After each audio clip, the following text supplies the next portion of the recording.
The opinions and views expressed in the following program are those of the speakers and the host, and do not necessarily reflect those of Yoakley Scott Corporation and Your Sports Network.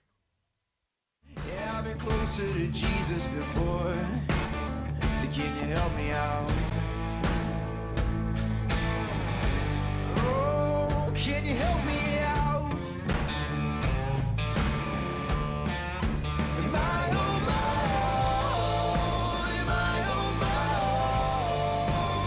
Or can you help me out? Am I on my own?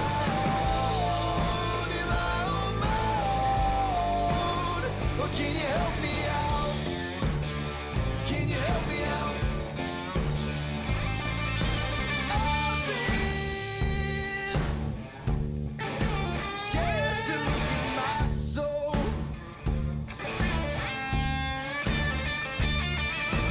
I've been afraid I would follow alone.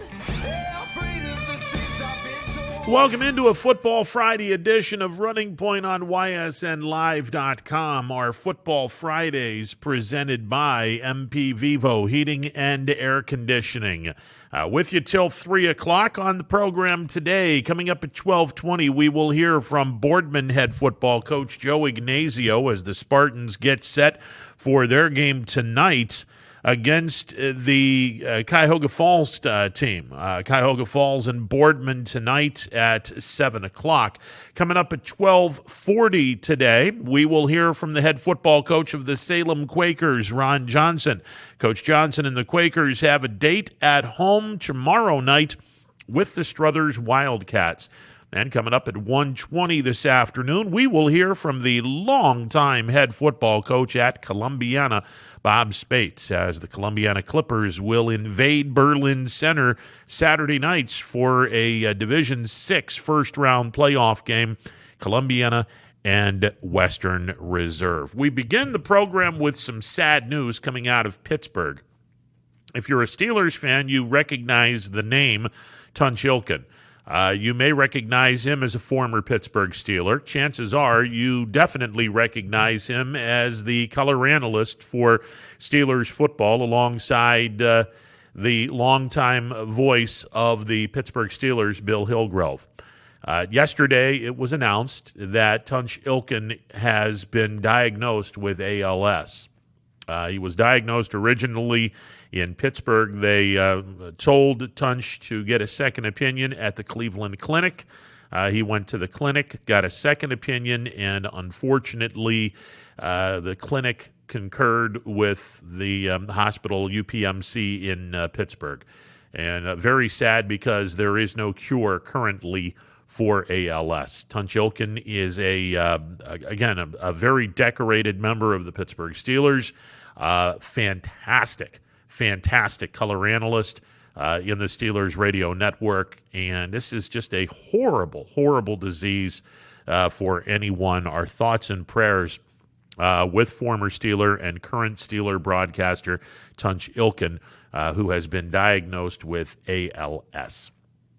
If we want to stay in the Pittsburgh front, and this does have something to do with the Pirates, the Yankees staved off elimination last night. They knocked off Tampa Bay.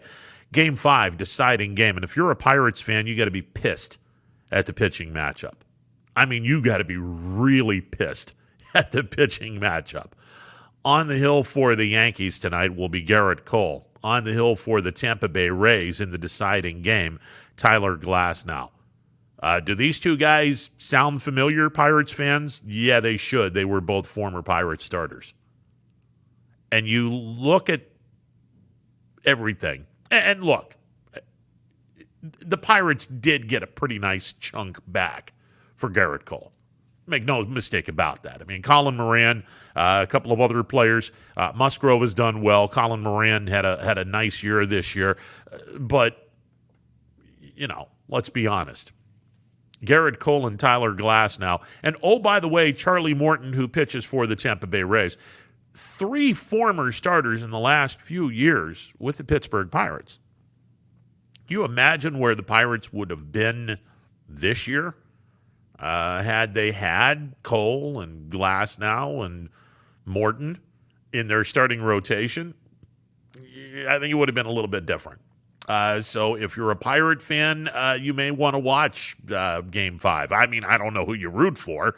Look, if you're a Yankee fan, and there's plenty of Yankees fans in the Mahoning Valley, you signed Garrett Cole for a contract for a reason. These are one of the games that Cole needs to win. Let's be honest. That's what you're paying Garrett Cole the large amount of money for.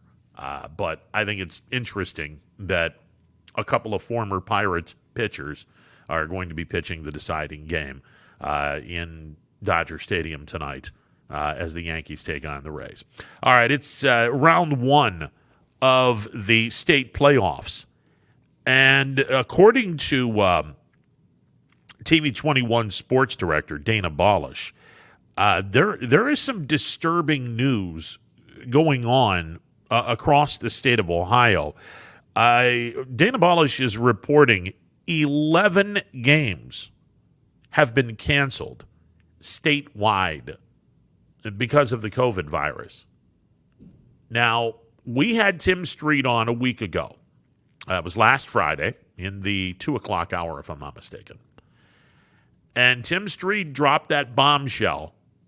He actually dropped a couple of bombshells, but the one that we were very taken blindside about was the fact that this tournament, and it's not a playoff, it's more of a tournament because everyone was invited. A playoff is when you have the best of the best. This is not a playoff. This is a tournament. So let's just call it as it is. It is a tournament. This is no longer a playoff. Everyone in the state of Ohio was invited. There are some teams that dropped out because they didn't want to be in it. But make no mistake, this is not a playoff. This is a tournament. And last Friday, Tim Street made the announcement because the OHSAA wants to have a tight schedule. And I don't blame them from this regard. They want to be done by Thanksgiving weekend. And in order to do that, you are going to have 7 weeks of playoffs or 7 weeks of the tournament. Round of 16 is going to get underway in Division I tonight. Now, we don't have any teams in Division I in the Mahoning Valley, so we're not really going to be too worried about that. Division I is going to be a week ahead of their brethren from Divisions 2 through 7. Divisions 2, 3, and 7 will be played tonight. Divisions 4, 5, and 6 will be played on Saturday night. Tim Street came on this program a week ago and said, because we are only going to have 7 rounds of our tournament from start to finish, if a team tests positive for the coronavirus, they're eliminated from the tournament. The team that they're playing will get a forfeit victory, and they'll move on to the next round. According to Dana Balish from TV21, our brethren in the media business, 11 games statewide are going to be canceled or have been canceled because of the coronavirus. So 11 teams across the state of Ohio, including Champion, they're one of those teams. Champion was 2-2. They were to have played a home game in Division 5 on Saturday night against Crestwood. They're unable to because of the coronavirus. Champion has been eliminated from the playoffs without a loss, but they have been eliminated. And again, I completely understand why the OHSAA is doing this, because they want the tournament to be done by the end of Thanksgiving weekend. I get it. The next weekend basketball season starts. Okay, completely understand this. Now you've got 11 teams that, because they have a corona outbreak, their season comes to an end, or at least their tournament season comes to an end. Now, you can still play regular season games after you've been knocked out of the playoffs, as long as you are able to play your 10 regular season games. Whether or not schools decide to do that, we'll find out. But as of right now, 11 games have been canceled statewide. And you wonder, as we get further and further into the postseason, how difficult is it going to be for these football teams that are still alive and wanting to win a state championship? How difficult is it going to be for those football teams to stay away from potential issues that could, in fact, provide a COVID outbreak? Look, there's COVID outbreak going on in the National Football League. We're about to lose 3 games this week, or at least on Sunday. The New York Jets were told, you're going home today. The Jets players and coaches and everyone was told, you get to go home today. The game between the New York Jets and the Arizona Cardinals is in serious jeopardy. They haven't come out and said there was a positive test, but when you send players and coaches home, that pretty much tells me that there's a positive test looming. The Bills and Titans game, that's been postponed. That has been postponed. It will be on Tuesday, which, again, this is if Tennessee doesn't have any more outbreaks. If Tennessee has more outbreaks, then the game's just going to be flat out canceled. Now, how fair is this for the Buffalo Bills? They're supposed to be playing a Thursday game against Kansas City. Well, that game has been moved to Sunday next week. But still, how fair is this going to be? You know, Buffalo's going to be playing on Tuesday. That's 2 less days to prepare for the Kansas City Chiefs. It's not necessarily fair for the team that doesn't have COVID, but it's just one of those situations. And that's the NFL. In the state of Ohio, COVID cases are on the rise, and because of that, again, 11 games that were set to be played tonight and tomorrow night statewide, they're going to be canceled. That means 11 teams have been bounced from the postseason. And the further along we go into the playoffs, man, I tell you what, that's a bitter pill to swallow. Let's say one of these local teams gets to a regional championship game, and the week of the regional championship game, a COVID outbreak happens in their school. Your season's over. Sorry. You didn't lose on the field, but you lost to COVID. Game over. That's tough. That is really, really tough. That's a tough pill to swallow, no question about that. Let's run down the games for tonight. Akron North will be invading Mollenkopf Stadium to take on Harding. There are no givens in life, but this one is about as close as you're going to get. Harding should win this game. I mean, if they don't, that's probably the biggest sports story of the year. If Harding doesn't win tonight. I mean, no pressure or anything like that, but Harding should absolutely roll over Akron North. We'll see. Cuyahoga Falls winless on the campaign. They'll travel to Boardman to take on the 3-3 Spartans. We'll hear from Joe Ignazio coming up in about 7 minutes. We'll preview that game and get a little insight on the 2020 Boardman Spartans, who look like they are starting to peak at the right time. I'm just saying. Division 3, Howland will take a trip to Akron-Buchtel. Alliance is at Hubbard. Cheney will travel to Akron to take on Akron-Coventry, and I love this Cheney Cowboys team. All right, they're 2-4. I get it. One of the best 2-4 teams you're ever going to see. And if you look at their schedule, they played a really, really tough schedule. I think Cheney is poised to make a serious run. It starts tonight in Akron against Coventry. Ravenna will take a trip to Niles, and this is another team that I think is on their way. I think Niles has a deep run in them as well. That Northeast 8 conference schedule is going to prepare this team And I think Niles has the capability of being in the Elite Eight. We'll see if that transpires.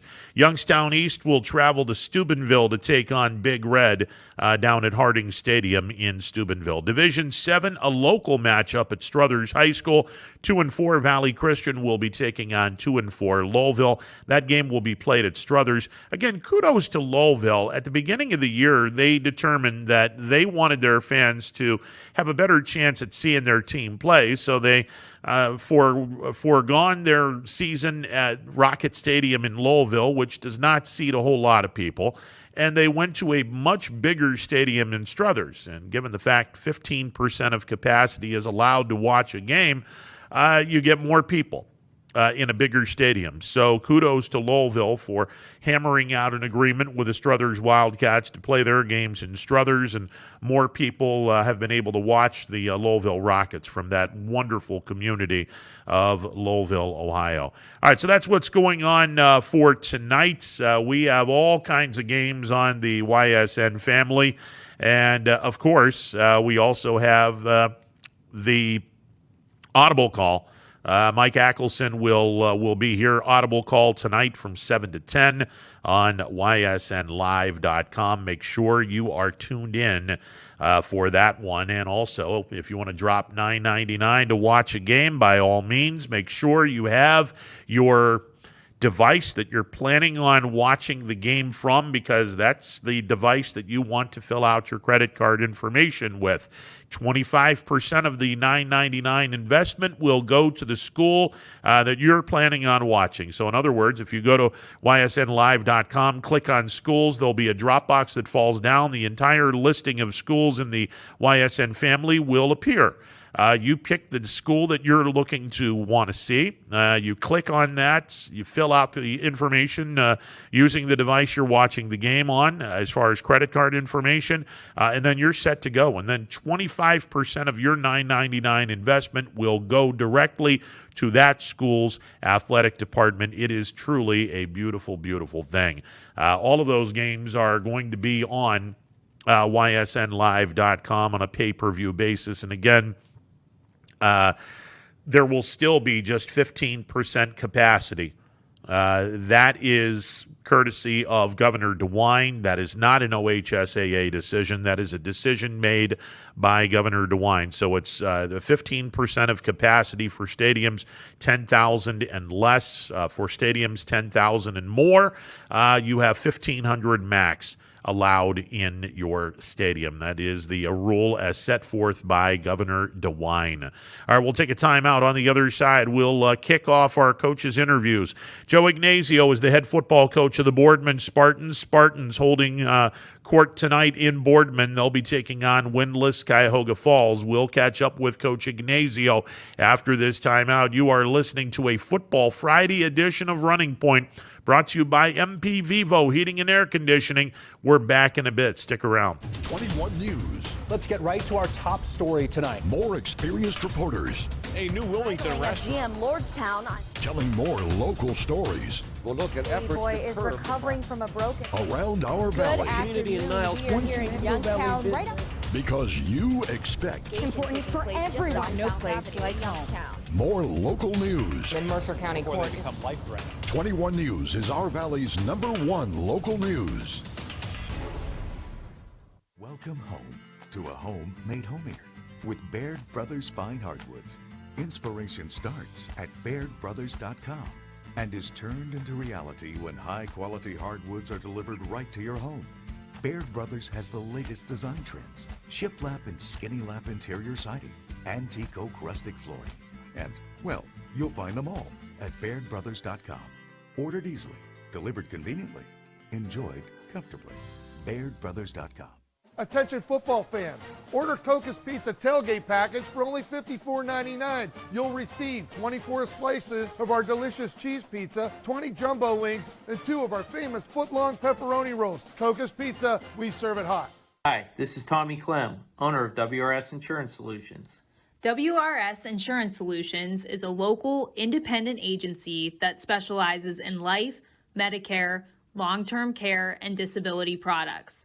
Call us at 330-953-2333 3722 or visit us at wrsinsuranceSolutions.com to learn more. Good luck to all the student athletes in the Valley.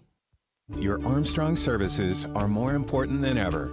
There are more and more connected devices in the home these days. To get the most out of your experience, you need a network that is always getting better. You deserve superior performance, and that's what Armstrong offers every day. Whether you're working from home, enjoying your favorite content together, or simply catching up while apart, count on Armstrong to keep you connected to what matters most.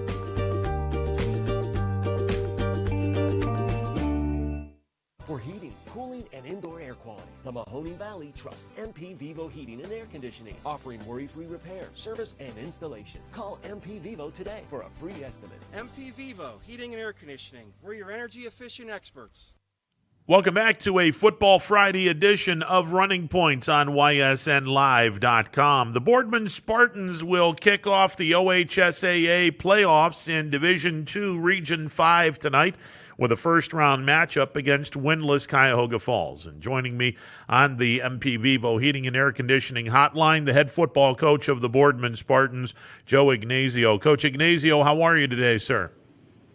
Doing well. Thanks for having me on. Thank you so much for coming on. Last week we were talking about you guys peaking at the right time, and you had some injury problems earlier in the season. That's all been resolved for the most part, bumps and bruises, but for the most part, you guys are somewhat healthy, and it shows on the scoreboard. You guys have been playing some solid football. Talk a little bit about your program and what you saw this year that you want to build upon in 2021. Yeah, I mean, with the nature of the way the year's gone, I'm pleasantly pleased with the way the kids have worked extremely hard. We have some tremendously athletic kids on the offensive side of the ball. We've needed kids to step up on the defensive side of the ball, and we've worked at that all year. But in regards of the way the year's gone, just ups and downs throughout the year, you deal with that as a football program, and our kids have handled that and battled through the adversity. And, they have an opportunity to, for the first time in school history, win a playoff game regardless of the way the year's gone. And we plan on doing that tonight. Coach, do you preach at come playoff time that the regular season record, whatever it is erased, and you're starting off the season at 0-0, a second chance? Is that something that you have used as a theme for the kids, second chance?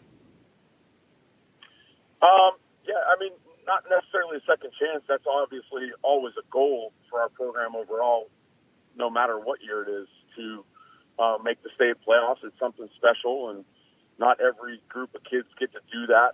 But when you get there, you want to make some noise. So they've got an opportunity to do that. They've got an opportunity to do that at home. So that falls on our senior class and the opportunity they're presented with, and I know they're excited. For your senior class, they get one more home game. As you guys are the higher seed in this scenario, you'll be taking on Cuyahoga Falls tonight. Probably the last home game of the season for Boardman, but a great opportunity to send the senior class out on a happy note as far as the home schedule is concerned. Yeah, and it is, and they bought into that. They've opened up some things in the district to allow our students there, which is great. Our kids seem to play harder for them. And when they're in attendance and held accountable by their community and their classmates. So it's something neat and interesting to see. But, it'll be exciting. Our goals are always to win at home. So those things that we talk about as part of our program year in and year out are right in front of them. Coach, I grew up in Boardman, or at least went to school for 3 years, kindergarten through second grade at Robinwood Lane Elementary School. And even as an early age, you have that sense that Boardman is special. You have that sense that the community is a community that backs its school really, really well. Talk about the tradition of Boardman, the just the outpouring of love from the community, because it's a great relationship that Spartan athletes have with the community of Boardman. Yeah, and it starts with the foundation of our administrators and our school system and our parents and the families in the community. There isn't anyone around our community that isn't supportive of what we do and our young men and women, and it's something special to see and more special to be a part of. Joe Ignazio, the head football coach of the Boardman Spartans, joining me on the MP Vivo Heating and Air Conditioning Hotline. Coach, you're taking on a winless Cuyahoga Falls team. Even though they're winless, still a little dangerous. You've seen them on film. What sticks out with Cuyahoga Falls this year on film? Yeah, they want to get the ball to the perimeter. They do some things on balance, looks, and things like that to get the ball in their athletes' hands. They've been in some close games and haven't tilted it their way, but I'm sure they're in the same boat everyone else is. They've got an opportunity to play in the playoffs. So we talked to our kids all week about not taking our opponent lightly, and we have to correct some of the mistakes that cost us football games throughout the year and continue to get better. And our kids are buying into the plan, and we're looking forward to coming away with a win on Friday night. TV21's Dana Ballish reported earlier today that there are 11 games, first-round games in the playoffs that will be canceled due to 11 outbreaks of the coronavirus. And we had Tim Street on last week, and the rules of the playoffs are real simple. If your school goes and has a COVID outbreak and you're unable to play in the playoffs, you're eliminated. There's no margin for error. There is no room for any makeup games. How do you go about the process of trying to get your kids to do all of the things necessary to make sure that they are as far away from a potential COVID outbreak as possible? Yeah, I mean, their health and safety is first and foremost, so our district put together a plan, and obviously athletics were a part of that. And then you communicate that plan with parents and student athletes, and, you hope that they trust in the plan and they're carrying out the plan. We can keep our thumb on that when they're with us, but they also understood very early on that, we need to trust in them when they're away from our programs, and they've done a good job of that. Even in the climate, the political climate where, you got people telling them it's fake and everything else, the bottom line that we sold them on was, if you want your season to go away, then don't do the things that we put in place. So if football is important to you, then you're going to do everything in your power. And that came, from our association and representatives from the state all the way across the state of Ohio. So our kids have done a tremendous job of that. I know you guys have put your game plan into motion, and obviously tonight is the night. Spartan Nation will at least be watching the game on YSN. Some folks, if you're fortunate enough to get a ticket to Boardman to see the game, you'll be able to see it at Spartan Stadium. Without giving anything away, I'm sure that you guys are all set to take advantage of some of the weaknesses that Cuyahoga Falls brings to the table.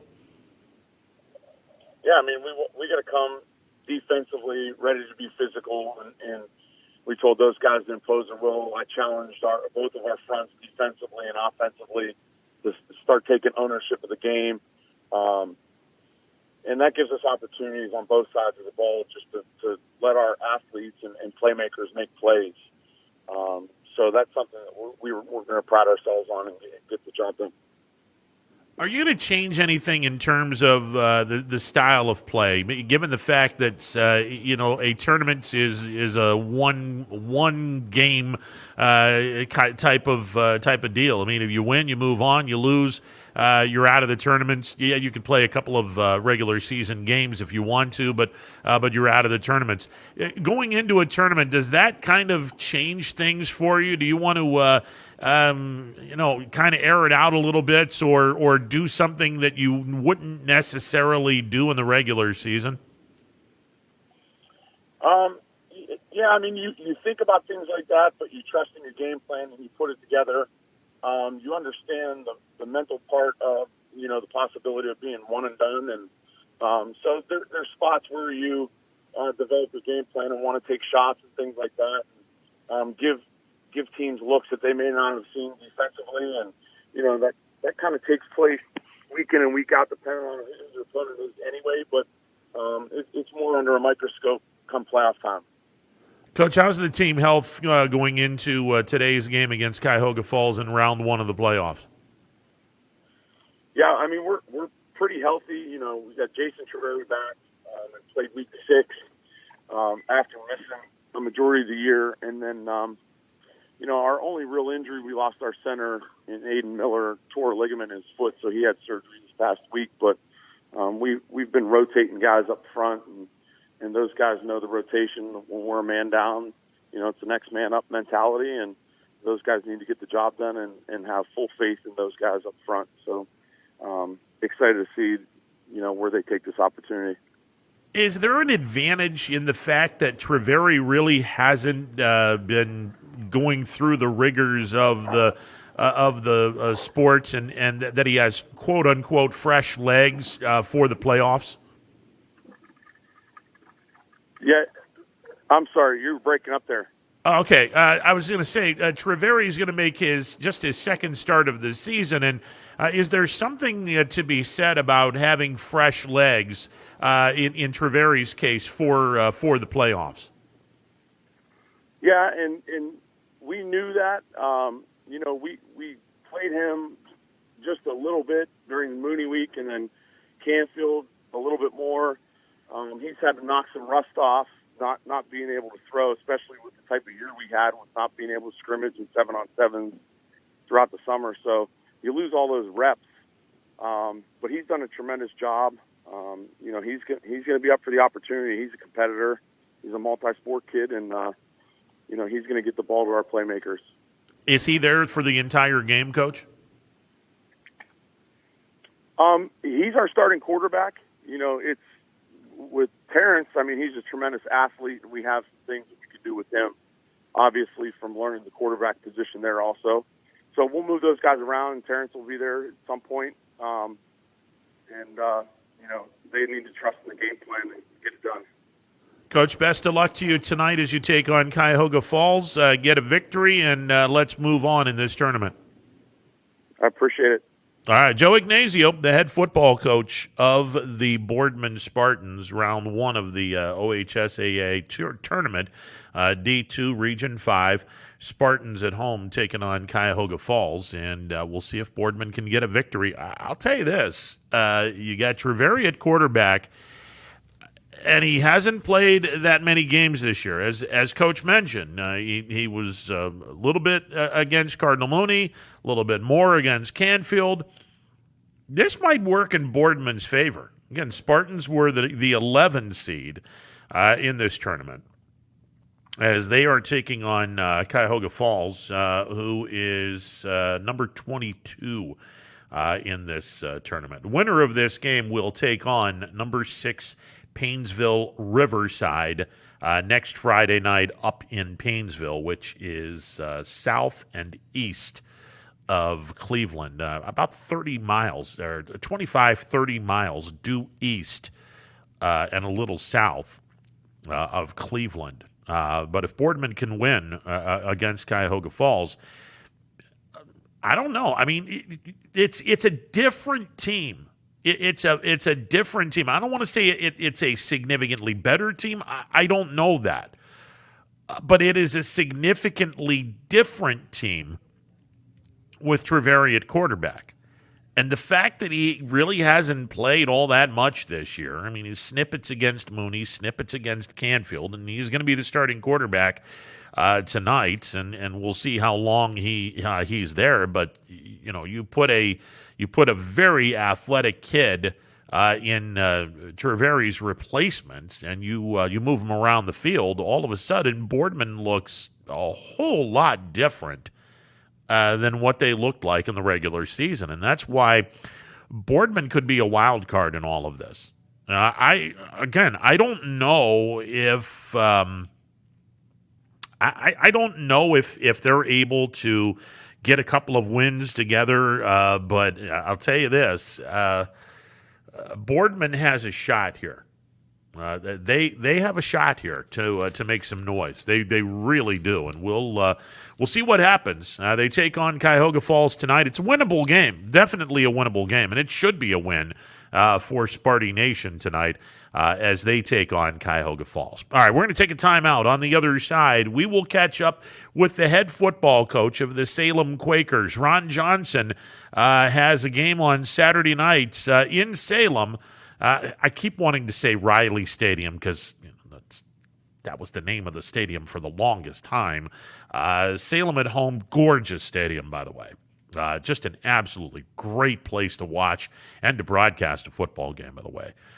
Salem will be hosting Struthers on Saturday night. We will catch up with the head football coach of the Salem Quakers. Ron Johnson coming up in a bit. Stick around. It's a Football Friday edition of Running Point, courtesy of MP Vivo Heating and Air Conditioning. Hello, I'm Greg Burbick with G. Burbick Farms. For the last 100 years, my family has farmed in the Columbiana and Mahoning counties. I began raising cattle in 1996 with the goal of providing a better product for you and your family on the dinner table. Our grass-fed and grain-supplemented Black Angus beef are raised with no hormones, steroids, or antibiotics. We're known for our hometown-friendly service and incredible tasting products. We're locally owned and have customers across the tri-state area. Our products go from our farm to your family. Stop by our farm on New Buffalo Road or visit us on the web at gburbickfarms.com. Don't forget to like us on Facebook. G. Burbick Farms, it just tastes better.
To help you with your Medicare needs. Myers Family Insurance looks forward to helping you now for years to come, so call our family today and remind them how cute we are.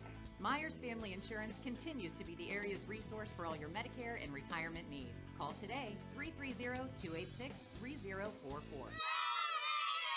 It's storm season. I think we're under the gun for some heavy storms over the next couple of hours. And Storm Tracker 21 is ready. This is probably the one we're keeping a closer eye on. On air. And locally, we're going to have a lot of eyes on our area. Online. All right, let's talk high-risk futurecast and the timing of this weather. On social media and on our app. Rain will come and go tomorrow. There'll be some dry intervals. Stay ready with Storm Tracker 21. The severe weather threat now through around sunset this evening. Hi, I'm Colin Chupa. And I'm Kelsey Clem from K-Squared Marketing. Our boutique marketing firm specializes in media planning and buying, public relations, event marketing strategies, and strategic sponsorships. We can integrate our services with your existing game plan, or we can be your entire marketing team. Your goals, our game plan. Let's win together. Call K-Squared Marketing at 330-623-2730 or visit ksquared.marketing to learn more. Hi everyone, this is DJ Yoakley with Your Sports Network. We appreciate your support of YSN and welcome you to the YSN family. Our broadcast streams are brought to you live at no cost to you by sponsors that are local to this community. Without the vision and generosity of our sponsors and partners, we would not be able to bring this game to you today. So please support the great businesses and leaders that are making this game possible. And if you're a business in need of great advertising and sponsorship opportunities, feel free to head over to our site for more information on the right fit for you. We are local, we are loyal, and we are live. We are YSN. Ah, the details. Baird Brothers Fine Hardwoods is one fine ride. Perfect cornering, superb handling, sporty and stylish, power to spare, plus awesome mileage. Yeah, jaw-droppingly beautiful lines and well-appointed with luxurious trim. Put more oomph in your life and start beholding the molding. Find your home's fine hardwood at BairdBrothers.com. No matter what the weather, be prepared with a reliable, efficient Ruud gas furnace or air conditioner from MP Vivo Heating and Air Conditioning. Call your energy-efficient expert, MP Vivo, today for a free estimate. Here at MP Vivo, we rely on Ruud, and so should you. Welcome back to a Football Friday edition of Running Point on YSNLive.com. Football Friday in the Valley, brought to you by MP Vivo Heating and Air Conditioning. D4 will get their first round of the tournament underway on Saturday nights, as the Salem Quakers will be hosting the Struthers Wildcats. And joining me on the MP Vivo Heating and Air Conditioning hotline, the head football coach of the Salem Quakers and a friend of the show, Ron Johnson. Coach Johnson, how are you today, sir? I'm doing great, Ron. How about you? Doing wonderful. I got to tell you, congratulations to you guys on a 3-3 season. And I know so many people talk about the difficulty of the Northeast 8. The conference that I think everyone should be looking at is the league that you guys are in. West Branch and Canton South are nothing to sneeze about. And Carrollton had a really good season. And you include Salem in that, all of a sudden, and Marlington, that's a damn good conference up and down. It is. It's a really strong conference, great feeder systems. You know, the league has a youth program that's kind of directed by the head coaches of the varsity team, so the feeder system is really good. Our junior highs do a great job, and all the way through. So it's really good programs with real good coaches and administrations behind it. Well, I got a great nephew that's is a future Salem Quaker, and I believe he is in 7th grade this year. So I know that he is a future Quaker. He's on your offensive line. So they had a big win the other night, 40-0 over Marlington. There you go. Really well. There you go. I'm looking for my great nephew to have a real nice career in Salem, and I can't wait to see some of his games when he gets into high school for sure. Coach, everyone's a creature of habit when it comes to playing games. Especially if you're a team that's playing and 99% of the state of Ohio plays their games on a Friday night. So how is it when the OHSAA determines certain teams in certain divisions are going to have to play on Saturday? How big of a transition is that for a team when you're playing most of your games on Friday to wait until Saturday to play from here on out in the playoffs? Well, I think it's a real benefit. It essentially gives you an extra day to prepare. It's really good. The kids like it a lot because it's a change up. You know, we are creatures of habit, and regimentation is a good thing, but at times you can kind of spur growth when you have, you know, a change up. Shoot, back in 2010, Ron, when I was at Camp McKinley, we played on Thursday night, Friday night, Saturday afternoon, Saturday night, and a Sunday at noon, all on the same 10-game schedule. So anytime you have to work around and adjust, it really kind of keeps the kids on edge and the coaches sharp. And you know, we use it to our advantage with the extra day to prepare and the uniquity of it. You know, it seems to me that it's pretty much in stone that 4, 5, and 6 are on Saturday nights, while 1, 2, 3, and 7 are on Friday nights. Now, being that Salem is a D4 school, is it one of those situations where you wouldn't mind having a handful of regular season games on a Saturday night to get everyone mentally prepared when you guys ultimately play a Saturday night come tournament time? Well, you know, traditionally we play West Branch week 10 on a Saturday night. There you go. You know, we didn't this year because of the pandemic. We had to flip the schedule and all that jazz, and there's no real benefit other than, you know, becoming familiar with that to play on Saturday night, is because it's not like you can get a big crowd. They're also limited anyway. But yeah, we like to play on Saturday nights. We like to play at different times all the time, just usually as an interest to get more people to the games and that kind of thing. Well, one of my favorite places, not only as a broadcaster but as a fan, one of my favorite places is Salem High School to watch a football game. That stadium is so beautiful. When you guys put the turf in, that was the finishing touches. But that stadium, number one, it's historic. Number two, it's iconic in Columbiana County. And it's one of my favorite stadiums to go to, whether I'm broadcasting a game or I'm watching a game. Talk about the gorgeous stadium that you guys call home in Salem. Well, Sebo Stadium is a beautiful place. They've done amazing things, and Mr. Sebo's done amazing things to make it special and different. With the second press box now, all vantage points are high. It's got the Riley School in the background. All of those things are very unique. And the thing we like about it, not being located on campus, we take our team walk every game day. We meet, we have our pregame meetings, our pregame meal, films, those kind of things, and then we walk to the stadium just down the hill from the high school. It's about a 15-minute walk. That kind of gives our guys a chance to get locked in and be together and kind of focus in on the task at hand. And when you come down and see the stadium from a little bit of a distance, it really gets you a rise. It's really a neat situation, but great setting. Well, on a Friday night, when you drive through the town of Salem and you see those lights, oh man, there's something special about that stadium. No two ways about it. Coach, let's talk about your season. What did you learn about your kids and that you may not have known prior to the start of this COVID-related 2020 season? Well, really how resilient they would be. We knew we were young. We had 9 new starters on defense and got thrown into 2 teams that were both undefeated in Canton South and West Branch, the number 3 and 5 seeds in our region, right out of the gate.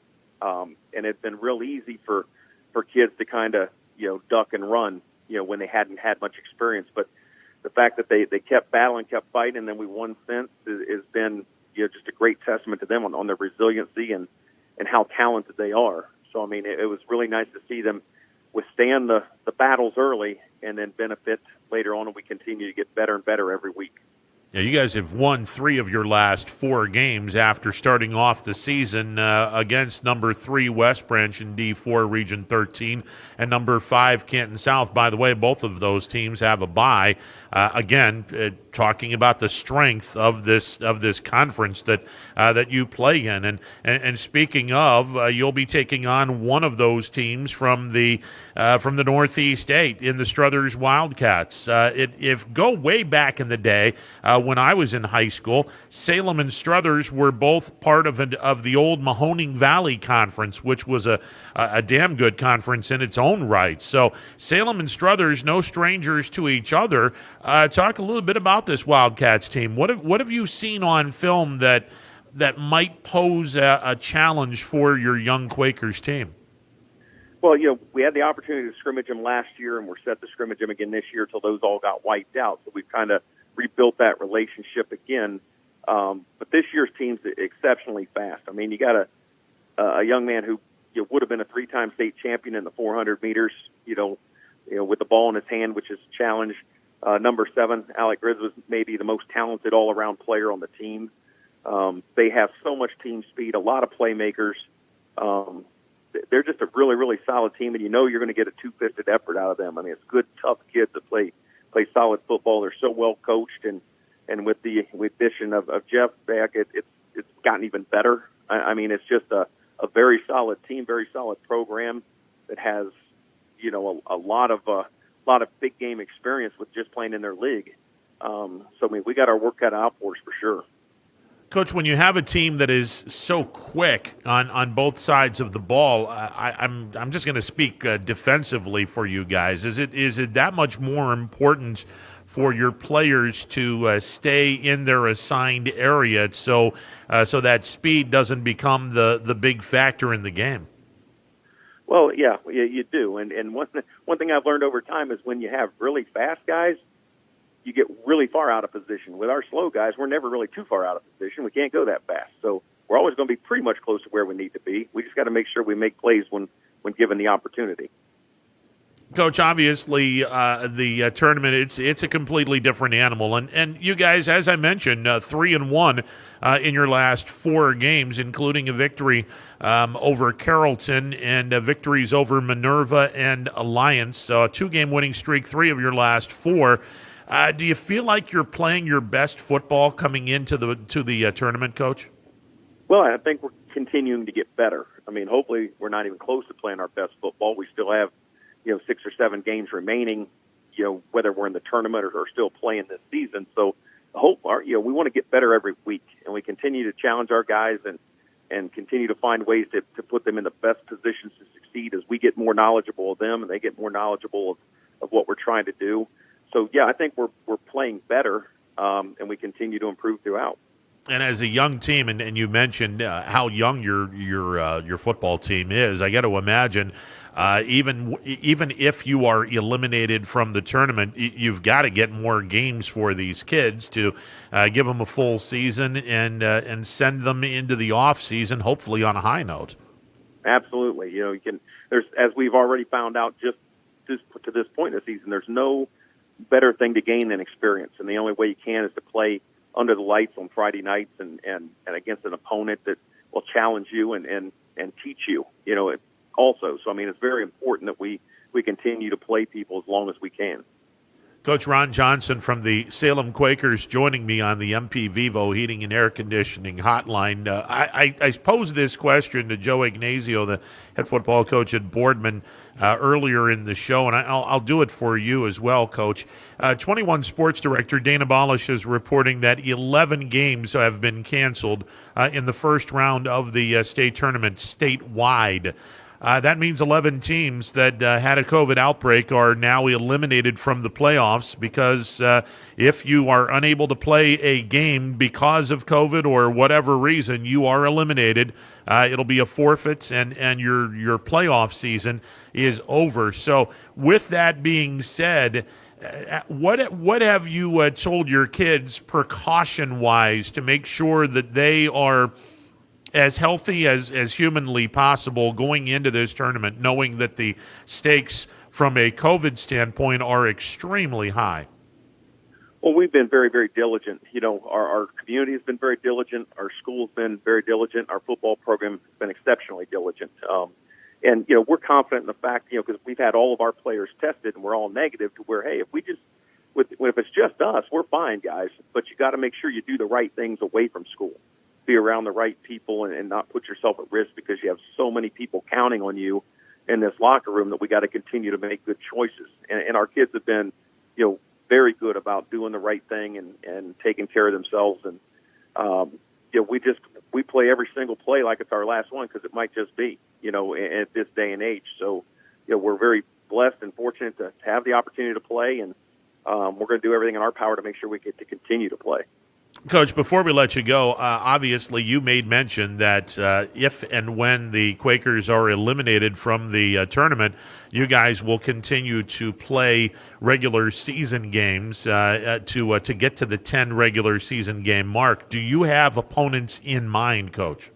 Yeah, we just took our front end of the schedule and moved it to the back end. So on the schedule, we still have Crestview, Beaver Local, and East Liverpool.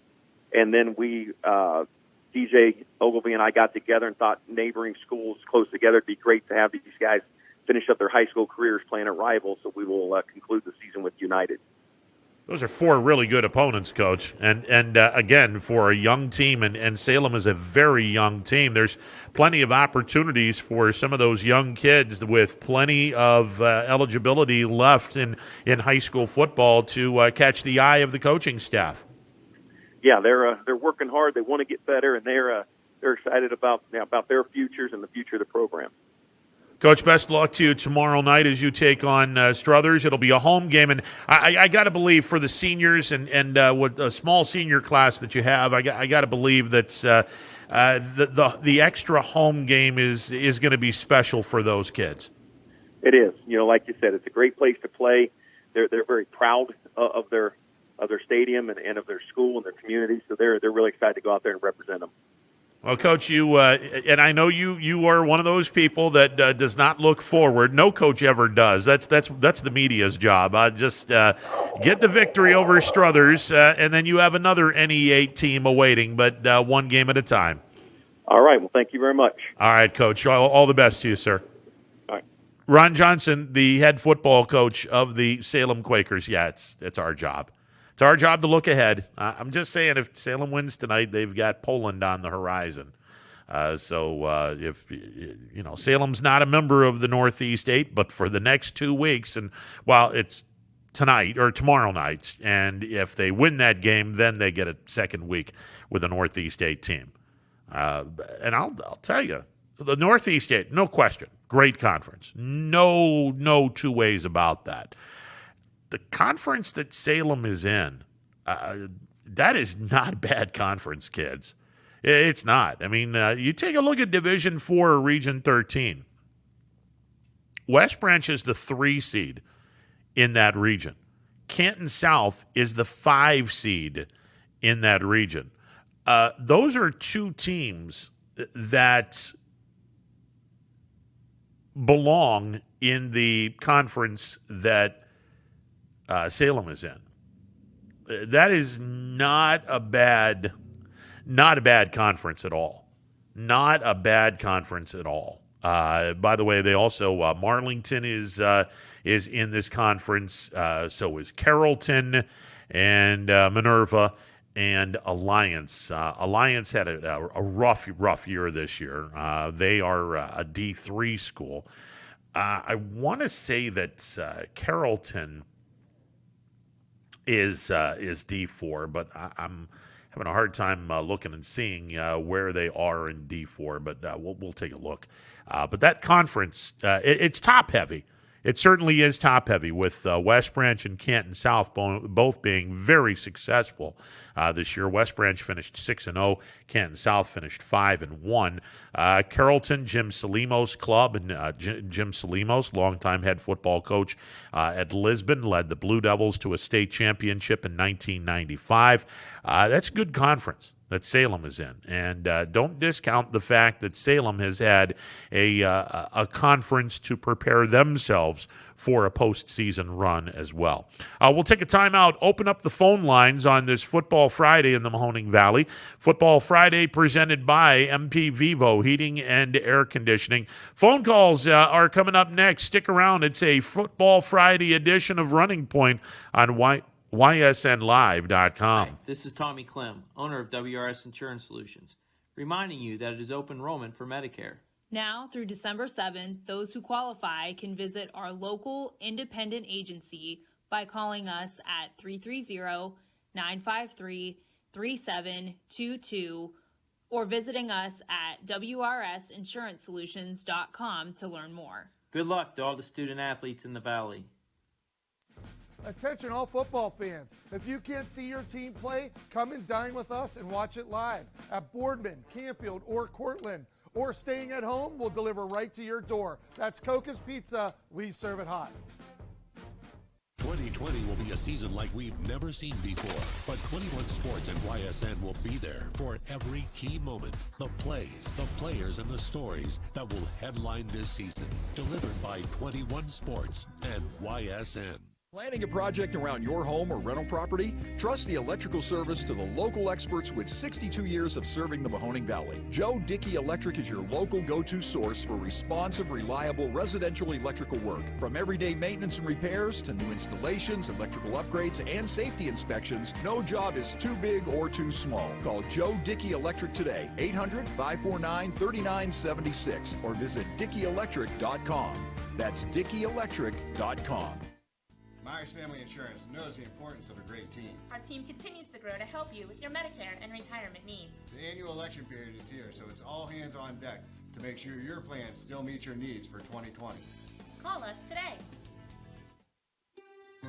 You may find yourself in some difficulty this winter. Don't get whacked by high heating bills. Call Michael at MP Vivo Heating and Air Conditioning. Michael is a trusted friend who will be able to help you with many things, like getting a 95% high-efficiency furnace this winter from Rude. Michael relies on Rude, so should you. Call MP Vivo Heating and Air Conditioning for a free estimate. 330-259-0486. And take care of your heating and air situation. Baird Brothers remains your source for fine hardwood products. For the time being, we're open for customer pickup only on weekdays, 9 a.m. to 4 p.m. and Saturday from 9 a.m. till noon. Place your order online at BairdBrothers.com. Baird Brothers, for the place you love. Quality, customer service, and integrity.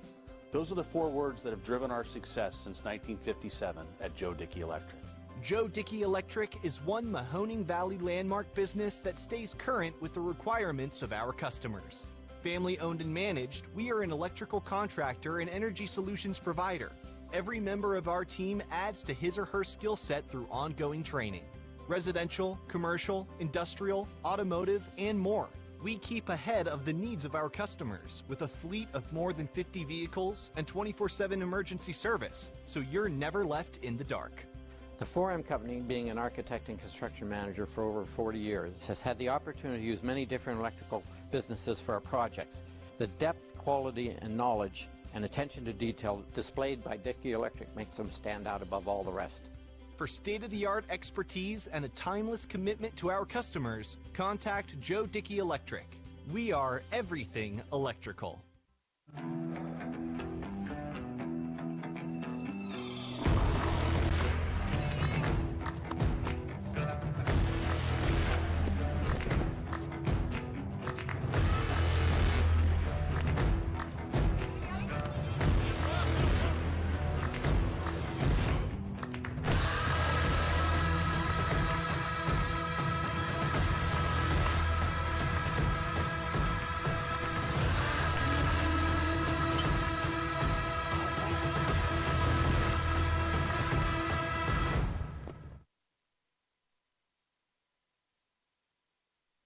Armstrong Local Programming has always delivered an exclusive and unique perspective on the very best events your region offers. High school sports, community events, parades, all your favorite shows from Armstrong are now calling the Neighborhood Channel their home. Watch Out and About, Locally Speaking, and many other great local shows right here on the Armstrong Neighborhood Channel. Find out everything that the Neighborhood Channel has to offer at ArmstrongNeighborhood.com. Spirit, town pride, local communities. Welcome to the neighborhood. 21 News. Let's get right to our top story tonight. More experienced reporters. A new Wilmington restaurant. GM Lordstown. Telling more local stories. We'll look at efforts Boy is recovering from a broken. Around our valley. Community in Niles. We are here in Youngstown, right up. Because you expect. It's important for everyone. No place like home. More local news. In Mercer County Court. 21 News is our valley's #1 local news. Welcome home to a home made homier with Baird Brothers Fine Hardwoods. Inspiration starts at BairdBrothers.com and is turned into reality when high-quality hardwoods are delivered right to your home. Baird Brothers has the latest design trends, shiplap and skinny lap interior siding, antique oak rustic flooring, and, well, you'll find them all at BairdBrothers.com. Ordered easily, delivered conveniently, enjoyed comfortably. BairdBrothers.com. Attention football fans, order Coca's Pizza tailgate package for only $54.99. You'll receive 24 slices of our delicious cheese pizza, 20 jumbo wings, and 2 of our famous foot-long pepperoni rolls. Coca's Pizza, we serve it hot. Hi, this is Tommy Clem, owner of WRS Insurance Solutions. WRS Insurance Solutions is a local independent agency that specializes in life, Medicare, long-term care, and disability products. Call us at 330-953-3722 or visit us at wrsinsurancesolutions.com to learn more. Good luck to all the student athletes in the Valley. Your Armstrong services are more important than ever.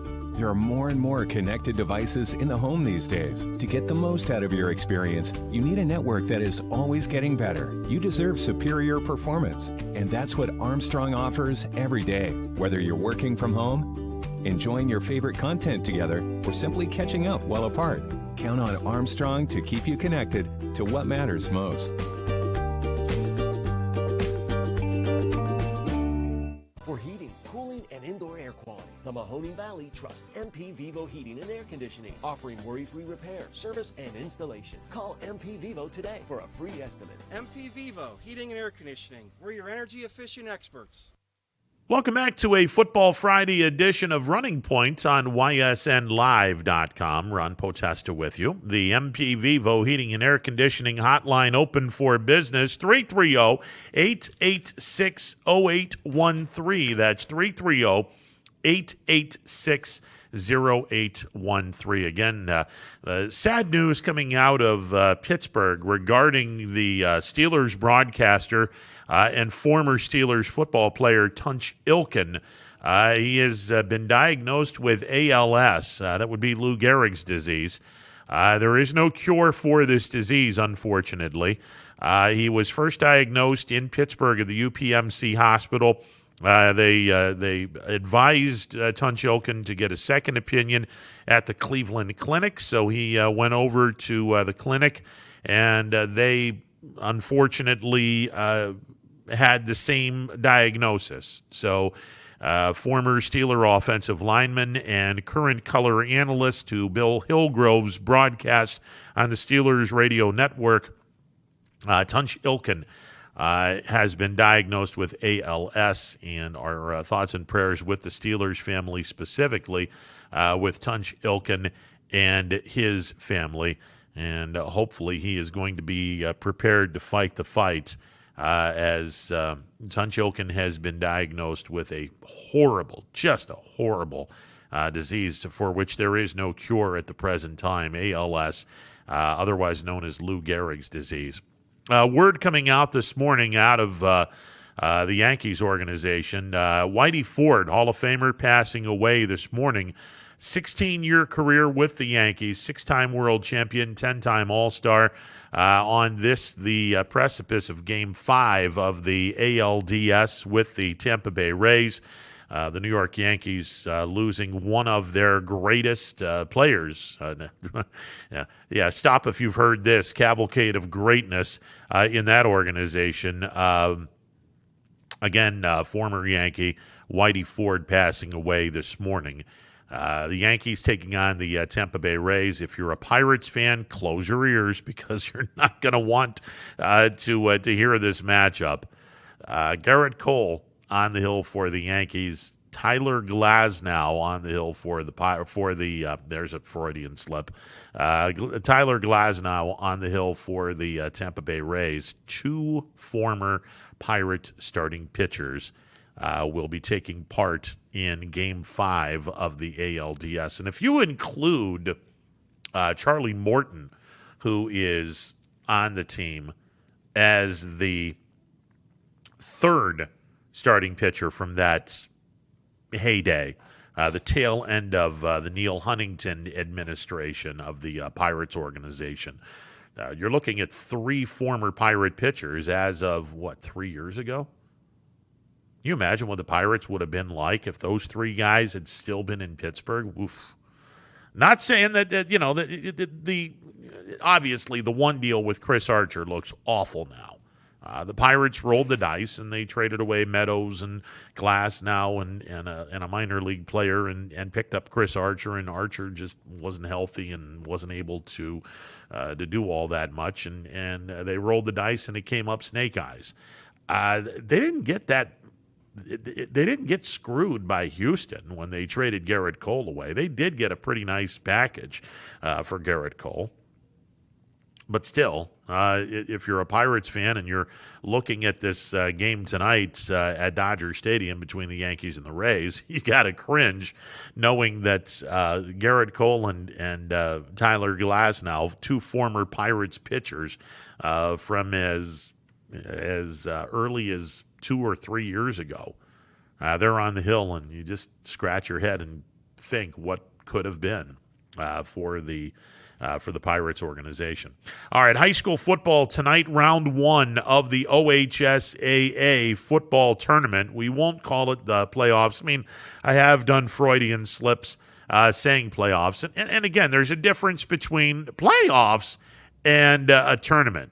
The playoffs, essentially, it is you have been invited. You are among the elite.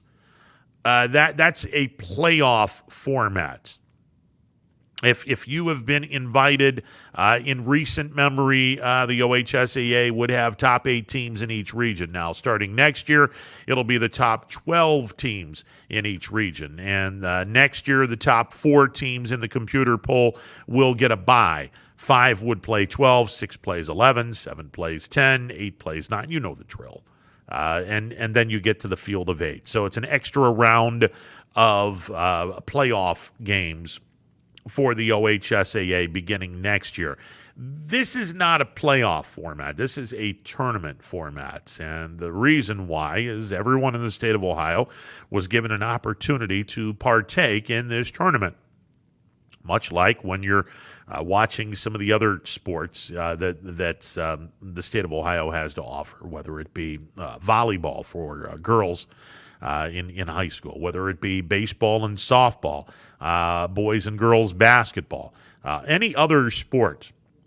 Every team is invited to the tournament, whether you're 22-0 or 0-22 on the basketball floor, you're going to go to the tournament. So this year, because of COVID and the fact that we've had a very strange year in terms of the football schedule being chopped down from 10 to 6 regular season games and then an unprecedented 7-week tournament where everyone was invited and some teams decided they did not want to take part in it. So you got rid of the teams that didn't want to take part of it. And for D2 through D7, tonight and tomorrow nights will be the battle to the Sweet 16 in each region. That's week 1. Week 1, D2 through D7 will be the battle to determine the top 16 teams. Week 2, you'll go from the Sweet 16 to the Elite 8 in each region. Week 3, from the Elite 8 to the Final 4 in each region. Week 4, you'll go from 4 to 2 teams. Week 5, you'll have the regional championship game. Week 6 will be the state semifinals. And finally, Week 7 will be the state championship game. And again, the tournament is going to take place, and it starts tonight and tomorrow night, and it will conclude the week before Thanksgiving.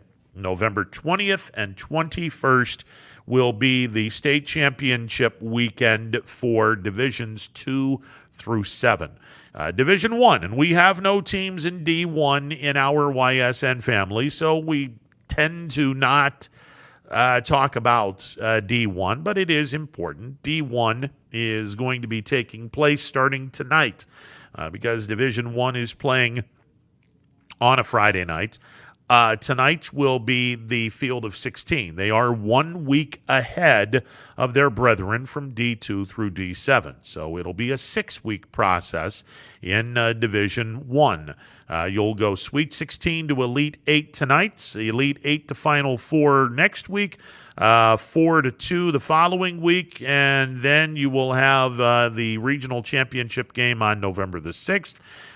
The regional championship game will be played on October the 30th. My mistake.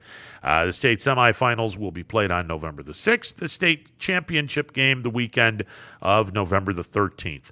1 week ahead of D2 through D7. Now, what does this say? Well, here is something that Tim Streed made mention last week. When you heard him on the program, he made mention we will not have 7 games championship week. D1 will be played 1 week prior. D2 through D7 will have 6 games. You're not going to be renting out one place for the 6 games. Let me throw a scenario out. Let's say that the Division II state championship game is going to be between Akron, Hoban, and Massillon, Washington.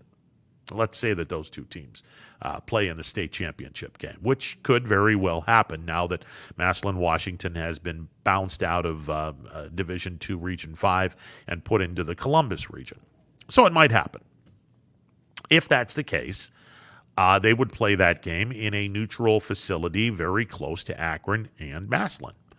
If there is a all Dayton or two teams that are in the Dayton area for a championship, you would pretty much be guaranteed that that state championship game will be played somewhere in the Dayton area.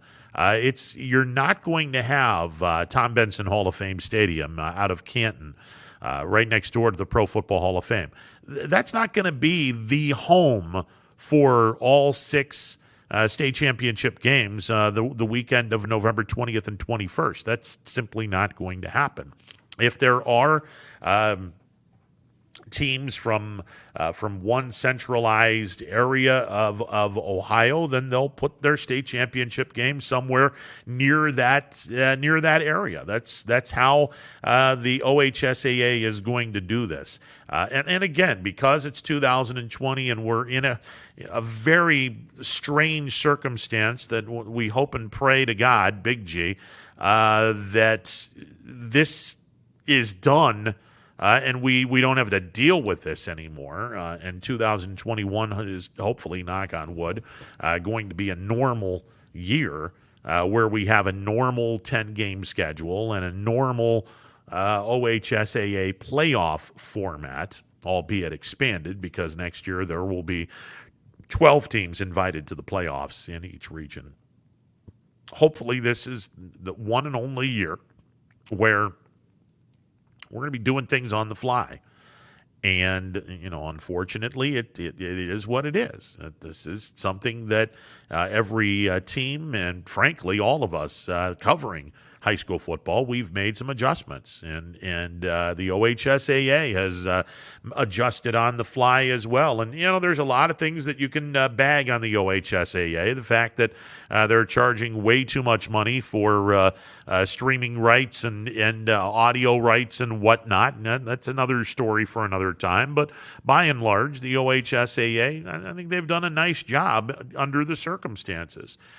So hopefully we will have high school football in its entirety in this postseason. And I make mention of that because, and we've been reporting this, 21 Sports Director Dana Balish reporting via Twitter that 11 games statewide have been canceled this weekend due to coronavirus. And as I mentioned last Friday, hopefully everyone had an opportunity to listen to the interview that I had with the Director of Media Relations with the OHSAA, Tim Streed. If you did not listen to the interview, I sincerely hope that you will go to ysnlive.com and check out the interview. I believe it is posted on our website.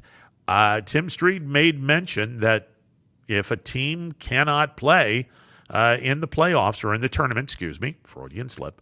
If a team cannot play in this OHSAA tournament because of the COVID outbreak, they're done. They're eliminated because we do not have enough time to have makeup games. So that's the importance of making sure that the schools and the football team and everyone associated with the schools, this is yet another reason why you have really got to stay on top of the COVID and make sure that there is not a COVID outbreak in the school. Otherwise, you're risking the opportunity of having your team in the postseason. Because, again, and we've seen it with Champion. Champion is eliminated from the playoffs without even playing a game. They were supposed to play tomorrow night. They're done. Can't play because they had a COVID outbreak. So they're eliminated. That'll be a forfeit. And a Champion's opponent is going to move into the field of 16. And unfortunately, that is going to happen to any school that gets a COVID outbreak, and that forces them to not be able to play in that particular week. If that's the case, they're out of the tournament. It's tough. It's a very, very difficult situation, but it's a decision that the OHSAA has made because of the fact that they want to keep this tournament as close to 7 weeks as possible, and they do not want to play football on Thanksgiving weekend. They want to keep that open for the basketball season. We're going to take a timeout. On the other side, we will hear from the head football coach of the Columbiana Clippers.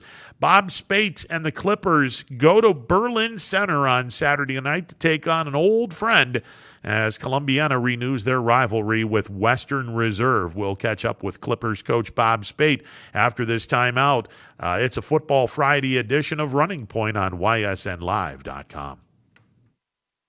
Hello, I'm Greg Burbick with G. Burbick Farms. For the last 100 years, my family has farmed in the Columbiana and Mahoning counties. I began raising cattle in 1996 with the goal of providing a better product for you and your family on the dinner table. Our grass-fed and grain-supplemented Black Angus beef are raised with no hormones, steroids, or antibiotics. We're known for our hometown-friendly service and incredible tasting products. We're locally owned and have customers across the tri-state area. Our products go from our farm to your family. Stop by our farm on New Buffalo Road or visit us on the web at gburbickfarms.com. Don't forget to like us on Facebook. G. Burbick Farms, it just tastes better.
Trusted our families to help you with your Medicare needs. Myers Family Insurance looks forward to helping you now for years to come. So call our family today and remind them how cute we are.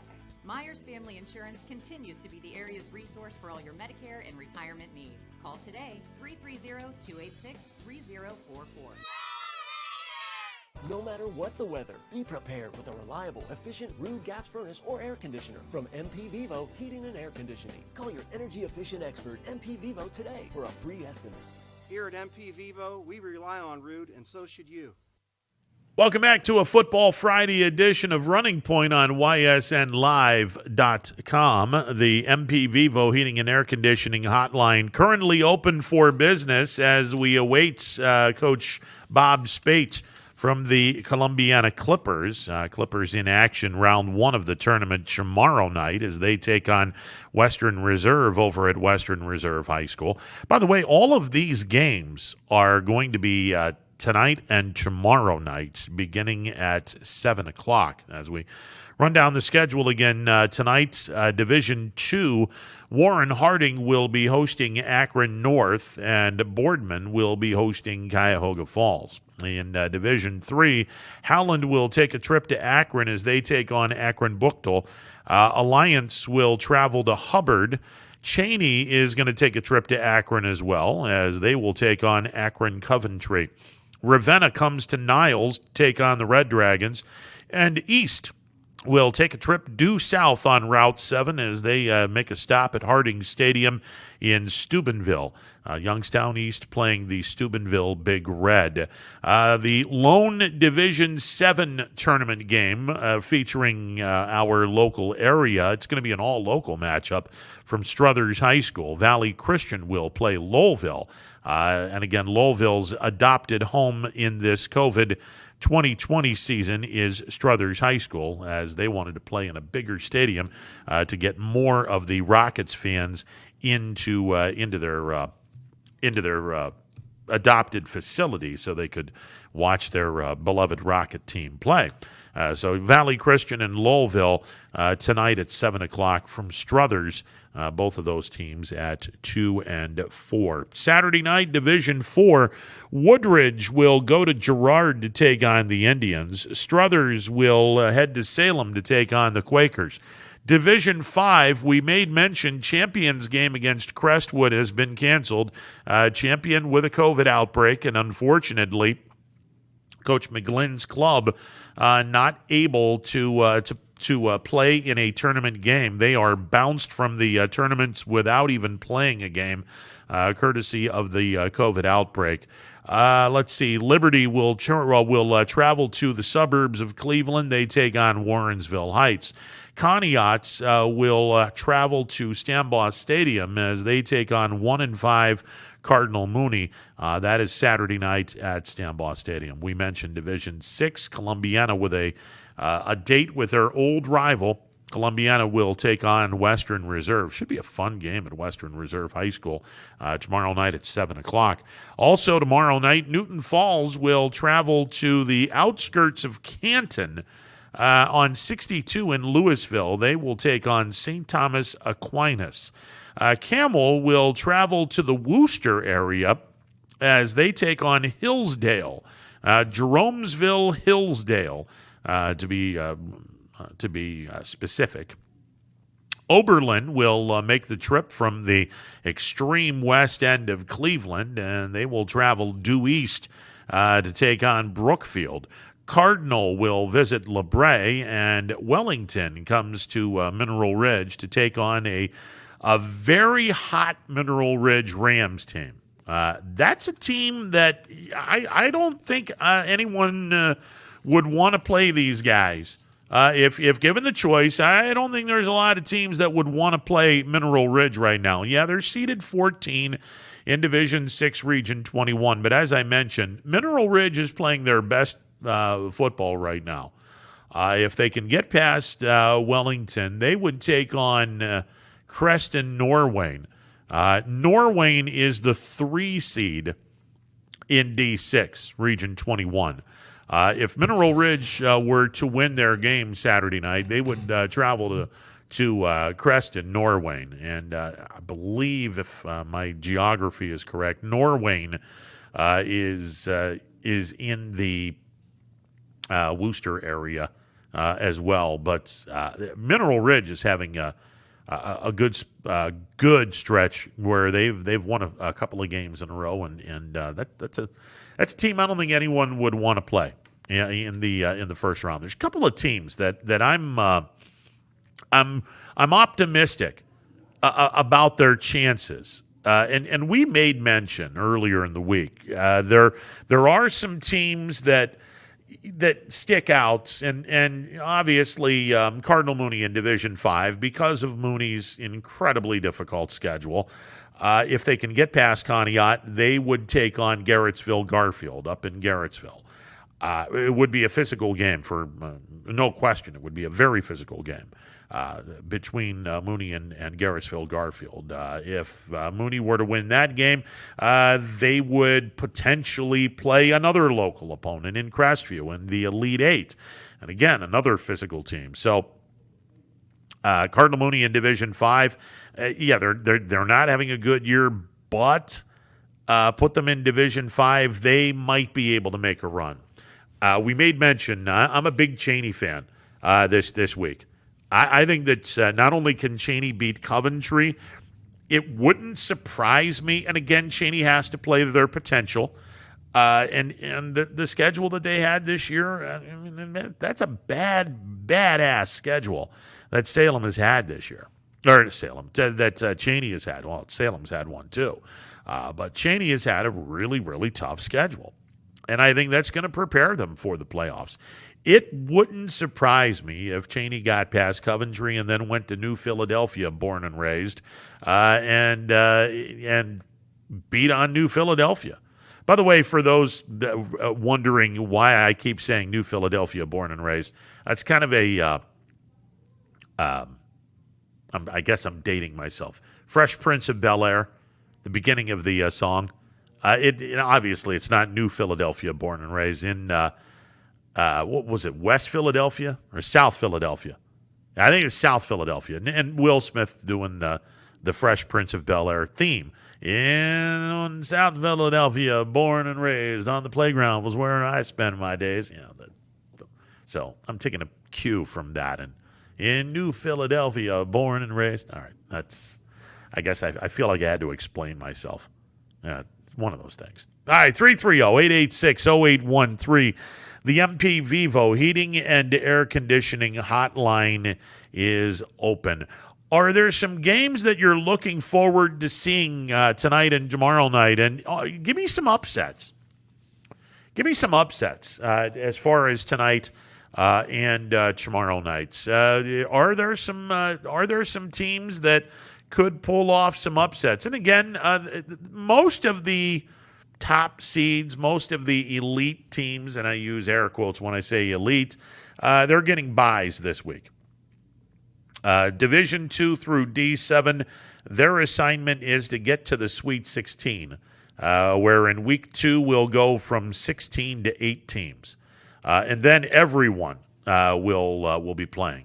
The teams left over from Week 1 will, in all likelihood, be playing the teams that were on a bye in Week 1, and we'll go from there. We made mention that in Division 7, Kennedy has a bye, Leetonia has a bye, McDonald has a bye, Southern Local has a bye, Jackson Milton has a bye as well. So all of those teams, and I know, being a Leetonia graduate, I know that Leetonia needed that bye because they got a lot of hurt puppies on that team. So that's good that Leetonia got a bye out of the deal. In D6, I know that United, they're the 6th seed. They got a bye. And they needed one as well. Springfield, they're number 1 in the region. Pie Valley, number 5 in the region. They all got byes. So they'll be rested and ready to go. D5, South Range got a bye. Garrettsville, Garfield got a bye. Crestview got a bye, and they'll be rested for the Sweet 16 portion of this tournament. West Branch, Poland, Ursuline, they all got byes in the D4 Region 13 playoffs, and they'll be ready to go in the second week. Congratulations to Canfield. They're the only team in our listening area. And in the YSN family that got a bye. By the way, Louisville, they have a home game this week. Got to shout out Louisville. They're in our YSN family. They're going to be playing Notre Dame Cathedral Latin. Winnable game for Louisville. They're home. Louisville is the 12 seed in Division 3, Region 9. Notre Dame Cathedral Latin is the 21 seed in a 27-team field. Now, if Louisville gets the victory, they will wind up playing number 5 Aurora. And Louisville's one game at a time, obviously. So we'll see what happens there. But again, a victory tonight by Louisville, and then they would step up in class in round 2 of the tournament. They would then take on the 5 seed Aurora. So best of luck to Louisville as they come into the D3 Region 9 playoffs as the 12 seed. Warren Harding is playing. They're the 7 seed. I believe the top 6 teams in D2 Region 5 got byes. Harding just missed out on getting a bye, but Austintown Fitch got a bye. They are the 2 seed in Division 2 Region 5. And for Fitch, well, it's simple. If they win, they would get to the regional championship game in the 5th week of the tournament. And barring a major upset, Akron-Hoban would be meeting them. Hoban is the 1 seed. For Austintown Fitch, they will have some coaches going to the Twinsburg game against Brush. That's up in the Cleveland area. Brush is the 15 seed. Twinsburg is the 18 seed. The winner of that game will travel down to Austintown to take on Fitch in the field of 16. So Fitch has an off week. We made mention if Harding beats Akron North, and again, no disrespect to anyone But there are some certainties in life, and one of those certainties is Harding beating Akron North tonight. The only way Harding doesn't win this game is by an act of God. I just think Harding is a much, much better team, and I know that Coach Arnold is probably ready to strangle me because I'm doing so much mojo against Harding right now by just saying that Harding is a much, much better team and should win handily. I don't want to do that, but look, I'm telling it like it is. In the field of 16, Harding would play the winner of Akron Firestone and Maple Heights. And that would be a home game if Harding wins. So if Harding beats Akron North, and, well, they should, Harding would then host the winner of Maple Heights, who is the 10 seed in Division II, Region 5. Maple Heights playing the Akron Firestone. And Firestone is the 23 seed in Division II, Region 5. If Harding gets to the quarterfinals, well, could be a possible rematch against Austintown Fitch. You don't want to get too far ahead, but man, that's an intriguing quarterfinal matchup if in fact it does happen. As for Boardman, Spartans are the 11 seed. They will be taking on Cuyahoga Falls, the 22 seed. And the winner of that game will go to Paynesville to take on Paynesville Riverside. That is the 6th seed, in this Division II, Region 5 tournament. So there you go. As we mentioned, Division I already a week ahead of D2 through 7. They have their Sweet 16 matchup in Regions 1 through 4, and that is tonight, as they will finish their state championship 1 week before D2 through D7. All right, we're going to take another time out. Hopefully we can get a hold of Columbiana coach Bob Spate. Clippers taking on Western Reserve. Clem, owner of WRS Insurance Solutions, reminding you that it is open enrollment for Medicare. Now through December 7th, those who qualify can visit our local independent agency by calling us at 330-953-3722 or visiting us at wrsinsurancesolutions.com to learn more. Good luck to all the student athletes in the Valley. Attention all football fans. If you can't see your team play, come and dine with us and watch it live at Boardman, Canfield, or Cortland. Or staying at home, we'll deliver right to your door. That's Coca's Pizza. We serve it hot.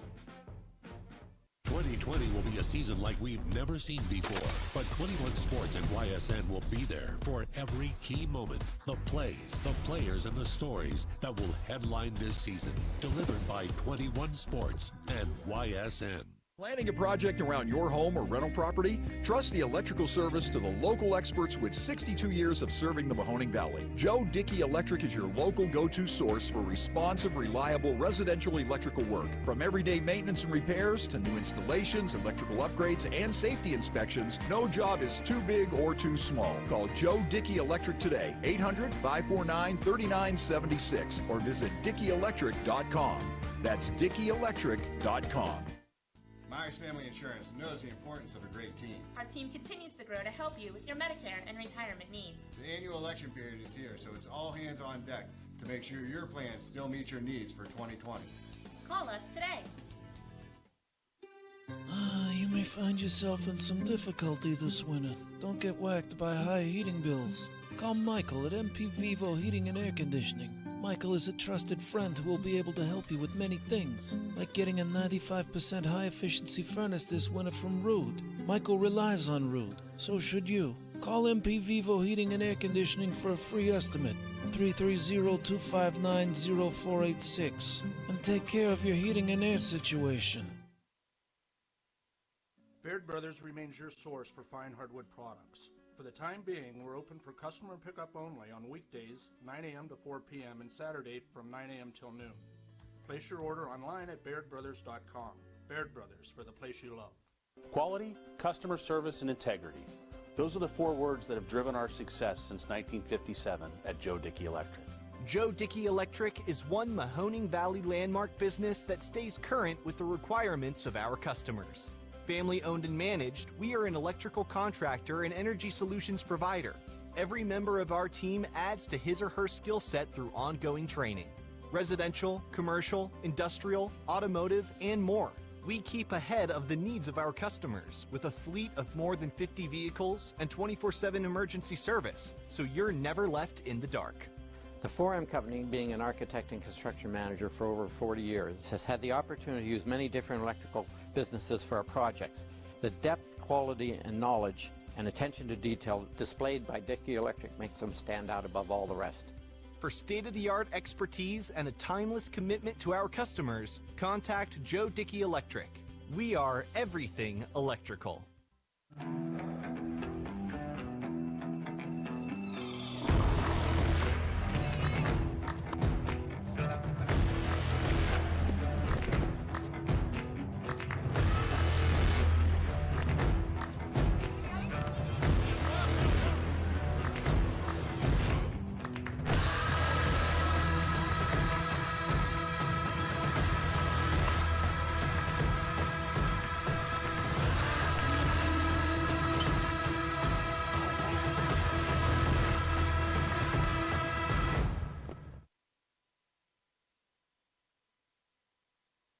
Armstrong Local Programming has always delivered an exclusive and unique perspective on the very best events your region offers. High school sports, community events, parades, all your favorite shows from Armstrong are now calling the Neighborhood Channel their home. Watch Out and About, Locally Speaking, and many other great local shows right here on the Armstrong Neighborhood Channel. Find out everything that the Neighborhood Channel has to offer at ArmstrongNeighborhood.com.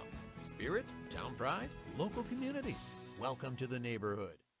Welcome back to a Football Friday edition of Running Points on YSNLive.com. Ron Potesta with you. The MP Vivo Heating and Air Conditioning hotline open for business. 330-886-0813. That's 330-886-0813. With you till 3 o'clock. Power Hour coming up at 3 o'clock. Again, a reminder, tonight and tomorrow night, we are going to have Audible Call. Not only tonight, but tomorrow night as well. So make sure, if you're not going to invest $9.99 to watch any of the games, you can use ysnlive.com and you can find Audible Call. That is a free program on our website. Mike Ackelson, a.k.a. the Maestro, he is going to be rip-roaring and ready to go in this week 1 of the OHSAA tournament. And that'll be tonight and tomorrow night, 7 to 10 o'clock. Again, it is Audible Call. If you've not seen Audible Call, all right, just got to give you a tutorial here, a kind of a Cliff Notes version of Audible Call. If you are familiar with Andrew Siciliano and the Red Zone channel on part of the DirecTV Sunday ticket package, Andrew Siciliano, basically, he's got a bunch of people behind the scenes, and they tell him to go to a number of games where teams are in the red zone, hence the term Red Zone channel. And they're updating all the games, and it's a really fun channel. Well, we've decided to do this in a much larger capacity, as Mike Ackelson is going to be having every single game on our YSN family, which is about 21-ish, 22, and a regular season game tonight.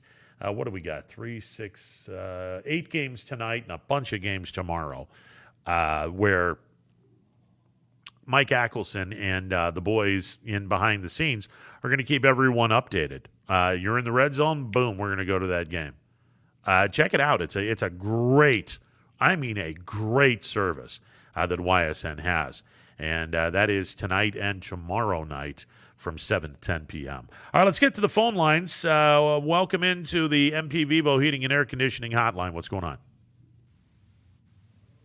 Hello, that's you. Oh, boy. All right. Yeah, they hung up. All right. 330-886-0813, the number to call. It's a Football Friday edition of Running Point on ysnlive.com. You want to talk some high school football? We can do that. Anything else on your mind in sports? We can do that as well. Again, the National Football League, they're running into some significant problems in terms of COVID.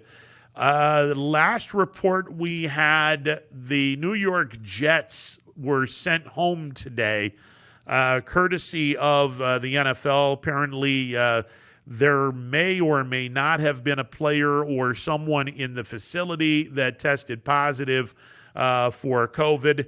That game against Arizona is on hold right now. Denver and New England, Buffalo and Tennessee, they have both been postponed. Denver and New England will be played Monday afternoon at 5 o'clock in Foxborough. And the Bills game in Nashville, and again, assuming there are no more outbreaks, Buffalo will play Tennessee on Tuesday at 7 o'clock. Now, what does that mean for the Thursday night game that the Bills are supposed to have against the Kansas City Chiefs? That game's going to get moved to Sunday, October the 18th. And apparently there will be another game that will be moved in its place to play Thursday night. Now, just my opinion, maybe they can do this. Browns are playing the Steelers in Pittsburgh, and I'm just saying this game would be a pretty damn good Thursday night game. I'm just saying. If you put the Browns and Steelers on a Thursday night to replace the Bills and Chiefs game, which will undoubtedly be moved to Sunday because, again, if there is no more outbreak of COVID in terms of positive tests, the Bills are going to be playing on Tuesday. There's no possible way they could play a game 2 days later. It's bad enough that they're going to be playing 5 days later against Kansas City. I think the Bills are getting jobbed out of the deal, but it is what it is. If they're planning on replacing that Thursday game next Thursday, Cleveland and Pittsburgh would look really good. In Pittsburgh on a Thursday night, hell yeah. Especially if the Steelers and Browns both win this Sunday. Browns are off to a 3-1 start. Steelers are off to a 3-0 start. I mean, if both teams win, I mean, you're looking at 4-0 Pittsburgh playing host to 4-1 Cleveland. Hell yes, put that game on Thursday Night Football. Abso-friggin-lutely. Now, you know my opinion of Thursday Night Football, because I'm not a fan of guys that have to just prepare for 3 days to play the game. But, I mean, let's be honest, it's all about the Benjamins with the NFL. So if you're going to if you're going to have a Thursday night game, might as well be a damn good Thursday night game. And, well, Browns and Steelers both win this weekend. I don't think they will, or at least one of the teams won't. It's a pretty good matchup. If the Browns and Steelers were to both win, I mean, you're looking at 4-0 Pittsburgh, 4-1 Cleveland. Yeah, that'd be a great Thursday night game in Pittsburgh. I think it'd be a phenomenal Thursday night game in Pittsburgh. But clearly, next Thursday, there's going to have to be a replacement for the Bills-Chiefs game, unless, of course, the Bills game with Tennessee does not get played. If that's the case, then Buffalo will play Kansas City Thursday nights at Orchard Park without any interruptions. But if the Bills, if the Titans have no positive COVID tests between now and Tuesday, their game with Buffalo will be played on Tuesday, which will most definitely force the Bills-Chiefs game that's supposed to be 6 days from now to be moved to next Sunday. And like I said, I would love to see Cleveland and Pittsburgh next Thursday night in Pittsburgh. I think that'd be a phenomenal game. And obviously, especially if the Browns and Steelers both win, I think that would be fantastic. But there are 2 games that have been postponed and moved. Denver and New England will play on Monday. Buffalo and Tennessee will play on Tuesday. Again, this is assuming there are no more positive tests coming out of Foxborough and coming out of Nashville. The story that we got earlier this morning, the New York Jets, the football team and the building was shut down. We'll see if that game with Arizona is going to go off without a hitch. If it does, great. If it doesn't, yet another problem with the National Football League. So we'll see what happens. 330-886-0813. The MP Vivo Heating and Air Conditioning hotline is open for business. With you till 3 o'clock. The Power Hour coming up at 3 o'clock. Again, a reminder, Mike Ackelson and the cast of hundreds around the YSN studios will be here in full force. Matter of fact, I'm off. I don't have a game tonight or tomorrow, so yeah, I'm going to be here. I mean, let's be honest. I'm here for the food. I mean, let's be. I'm not here for these guys. Hell with that. I'm here for the food.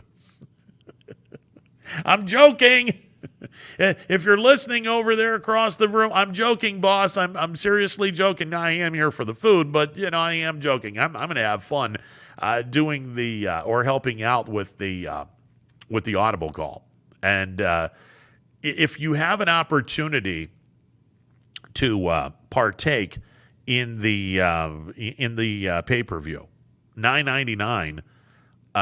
It gets you the game of your choice, and if you don't want to do that, you can check out Audible Call. And again, it's similar to the Red Zone channel on as part of the DirecTV Sunday package with the NFL. Anytime one of our games involves a team in the red zone, we're going to go right there. And we bounce around from place to place to place. And again, I want to make sure that I have my numbers right. We have 8 games set for tonight and 13 set for Saturday. So that's the reason why we will have a Friday edition of Audible Call and a special Saturday edition of Audible Call as well. So Mike Ackelson will be in studio both tonight and tomorrow night from 7 to 10. It's Audible Call. Check it out, ysnlive.com. Click on programs. Then you'll see my program along with Power Hour. Audible Call is in that list as well. Click on Audible Call, and you can watch us between 7 and 10. Just a fantastic show, and it keeps you updated on all of the games. And again, we have 8 games tonight, 13 games set for tomorrow night, and it's going to be busy. First round of the tournament. The first round of the OHSAA tournament, this for D2 through D7, is to get to the Sweet 16. Now, we made mention, Division I, they're a week ahead of schedule. They're already in the field of 16. They will be playing tonight, and they're going to finish their season with a state championship game 1 week prior to the state title for D2 through D7. So Division I will have their state championship game either on Friday, November the 13th, or Saturday, November the 14th. And by the way, wouldn't it be appropriate if a state championship game in this COVID 2020 season wouldn't it just be appropriate to have the D1 state championship game played on Friday the 13th?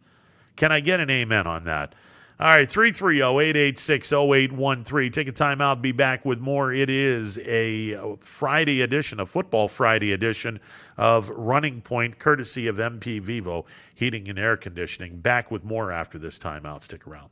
21 News. Let's get right to our top story tonight. More experienced reporters. A new Wilmington restaurant. GM Lordstown. Telling more local stories. We'll look at efforts Boy is recovering from a broken around our valley. Community in Niles. We are here in Youngstown, right up. Because you expect. It's important for everyone. No place like home. More local news. In Mercer County Court. They become life-threatening. 21 News is our valley's #1 local news. Welcome home to a home made homier with Baird Brothers Fine Hardwoods. Inspiration starts at BairdBrothers.com and is turned into reality when high-quality hardwoods are delivered right to your home. Baird Brothers has the latest design trends: shiplap and skinny lap interior siding, antique oak rustic flooring, and, well, you'll find them all at BairdBrothers.com. Ordered easily, delivered conveniently, enjoyed comfortably. BairdBrothers.com. Attention football fans, order Coca's Pizza tailgate package for only $54.99. You'll receive 24 slices of our delicious cheese pizza, 20 jumbo wings, and 2 of our famous foot-long pepperoni rolls. Coca's Pizza, we serve it hot. Hi, this is Tommy Clem, owner of WRS Insurance Solutions.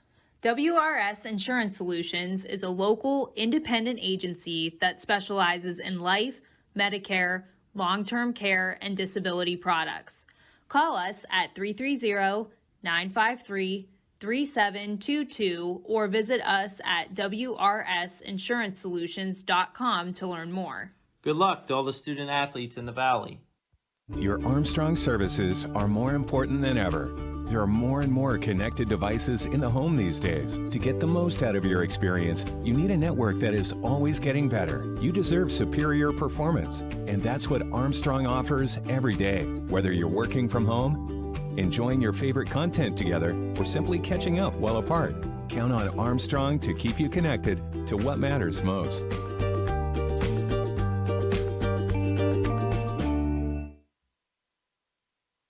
Hello, I'm Greg Burbick with G. Burbick Farms. For the last 100 years, my family has farmed in Columbiana and Mahoning counties. I began raising cattle in 1996 with the goal of providing a better product for you and your family on the dinner table. Our grass-fed and grain-supplemented Black Angus beef are raised with no hormones, steroids, or antibiotics. We're known for our hometown-friendly service and incredible tasting products. We're locally owned and have customers across the tri-state area. Our products go from our farm to your family.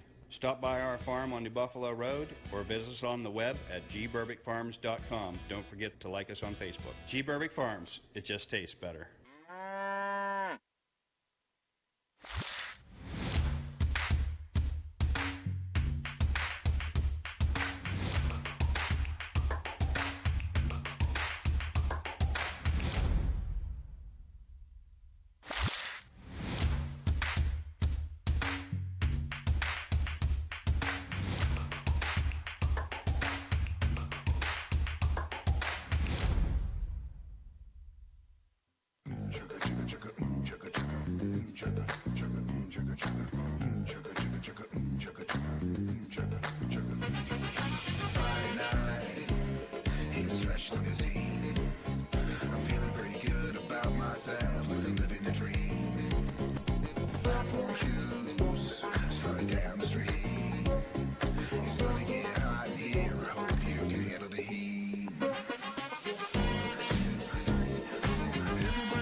trusted our families to help you with your Medicare needs. Myers Family Insurance looks forward to helping you now for years to come. So call our family today and remind them how cute we are.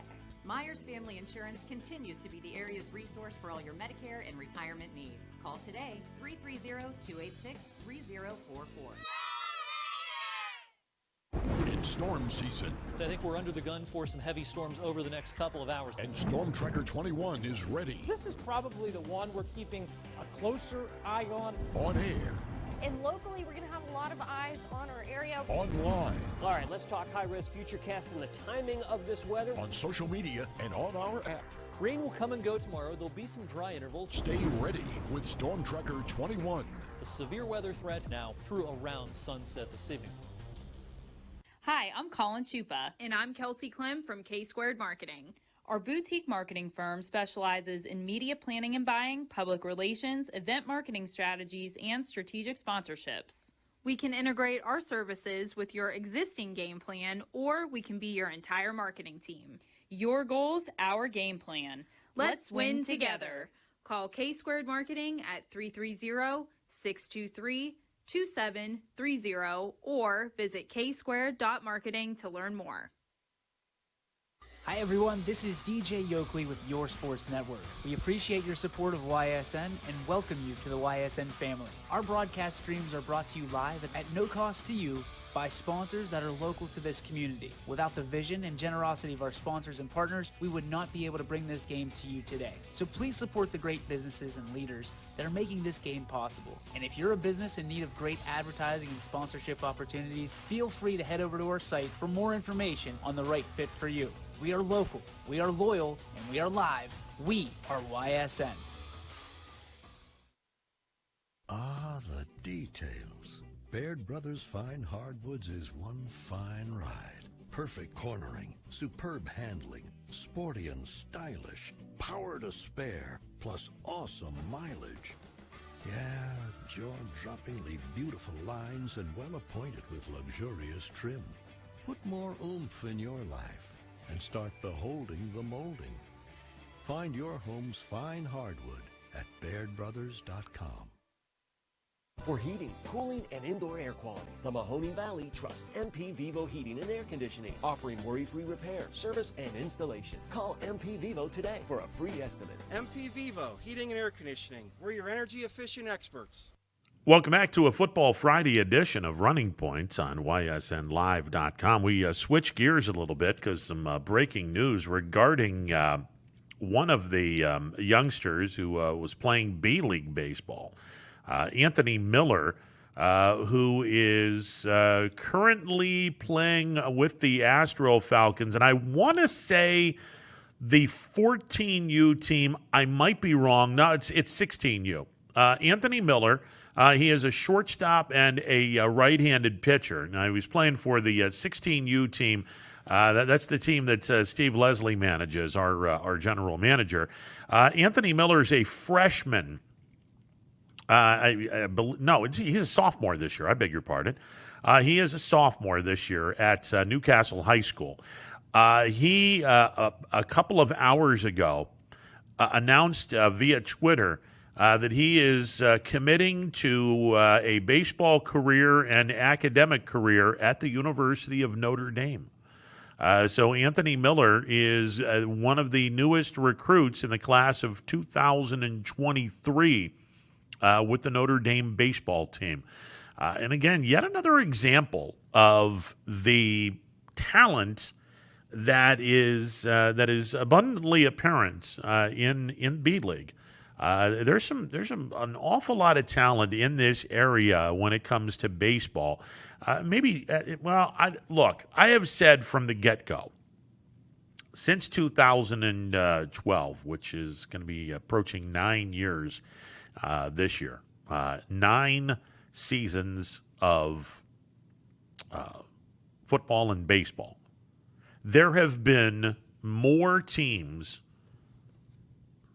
in the Final Four, more teams in state championship games, and more state champions crowned in baseball over the last 8+ years than there have been in football. Now, if you go team by team and measure the area team by team, obviously, football might be a little bit more talented in this area, but in terms of the ability to have programs go to the Final Four or a state title game or win a state championship, over the last 8 years, there have been more baseball teams representing our area in the Final Four in a state title game and a state champion in baseball than there has been in football. And even though Anthony Miller is not a member in the state of Ohio, he goes to high school at Newcastle, and this is his sophomore year. He played baseball in this summer in the B League, again, 16U Astro Falcons team. He is going to the University of Notre Dame. He announced this. He has made a verbal commitment to go to Notre Dame, and he'll be part of the class of 2024.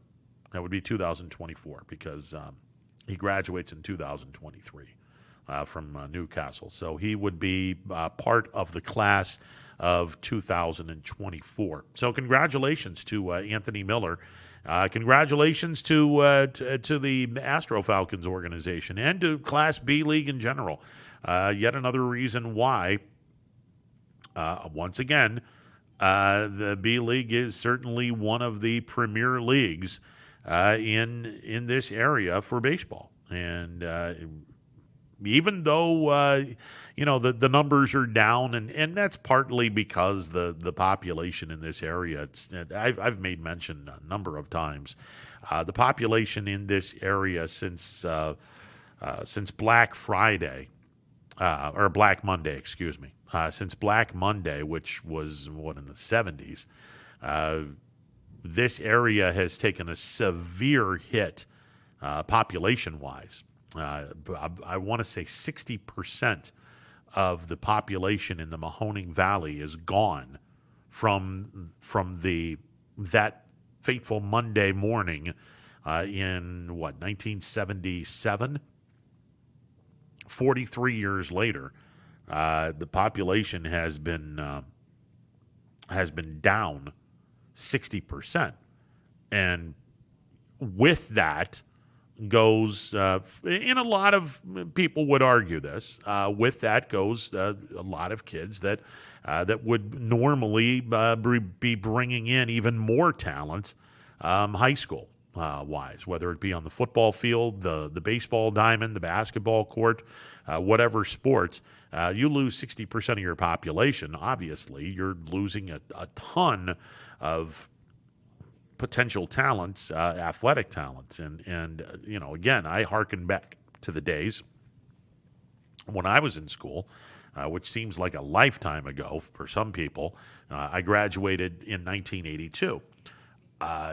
Back then, you had AAA, AA, and Class A. You didn't have Division 1, 2, 3, and 4 in basketball. Back then, there were enough teams, more than enough teams, to field a AAA tournament. And the AAA tournament would be played at the Fieldhouse in Struthers. The Class A tournament, the smaller schools like Leetonia and Lisbon and McDonald and whatnot, they would be in Class A, and they would have their tournament games at the Fieldhouse as well. AA would have their tournament.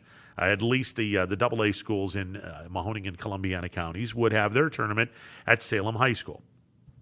It's kind of the same now. Division II, which is the smaller AAA schools from way back when, they have their own division, and Division II tournaments are held in Boardman. D3 tournaments for Columbiana and Mahoning County held in Salem. Up in Trumbull County, those schools, they get to play their D3 basketball tournaments at Harding High School. D4, the Columbiana and Mahoning and Northern Trumbull County schools will play their games at the Fieldhouse in Struthers. The schools up in the northern part of Trumbull County will play their games, I believe, Grand Valley High School. Either Grand Valley or Orwell, one of those two. They have their Division IV basketball tournament. But back in the day, we used to have more than enough teams to host a AAA high school basketball format. And, I remember when I left Boardman, when my father moved us out of Boardman so he can build his own drugstore and moved us down to the Leetonia School District. When I graduated from high school at Leetonia, our class was somewhere in the vicinity of 70. I think it was like 69 kids that graduated at Leetonia, 69 or 70 kids. There were 10 times as many people graduating from Boardman. The classes in the high 600s. Mooney had a class that was in the high 500s, low 600s. I mean, there was just a ridiculous amount of kids that were spewed all over the Mahoning Valley. And like I said, Black Monday came in the late 70s, and since then, the population in this area has gone down 60%. And with that, a lot of schools have shrunk. And some schools are now talking about combining. But through it all, we have still remained very competitive in plenty of sports, including football. And now on the horizon over the last 8 years, we've had more state representation in the game of baseball than we have had in football.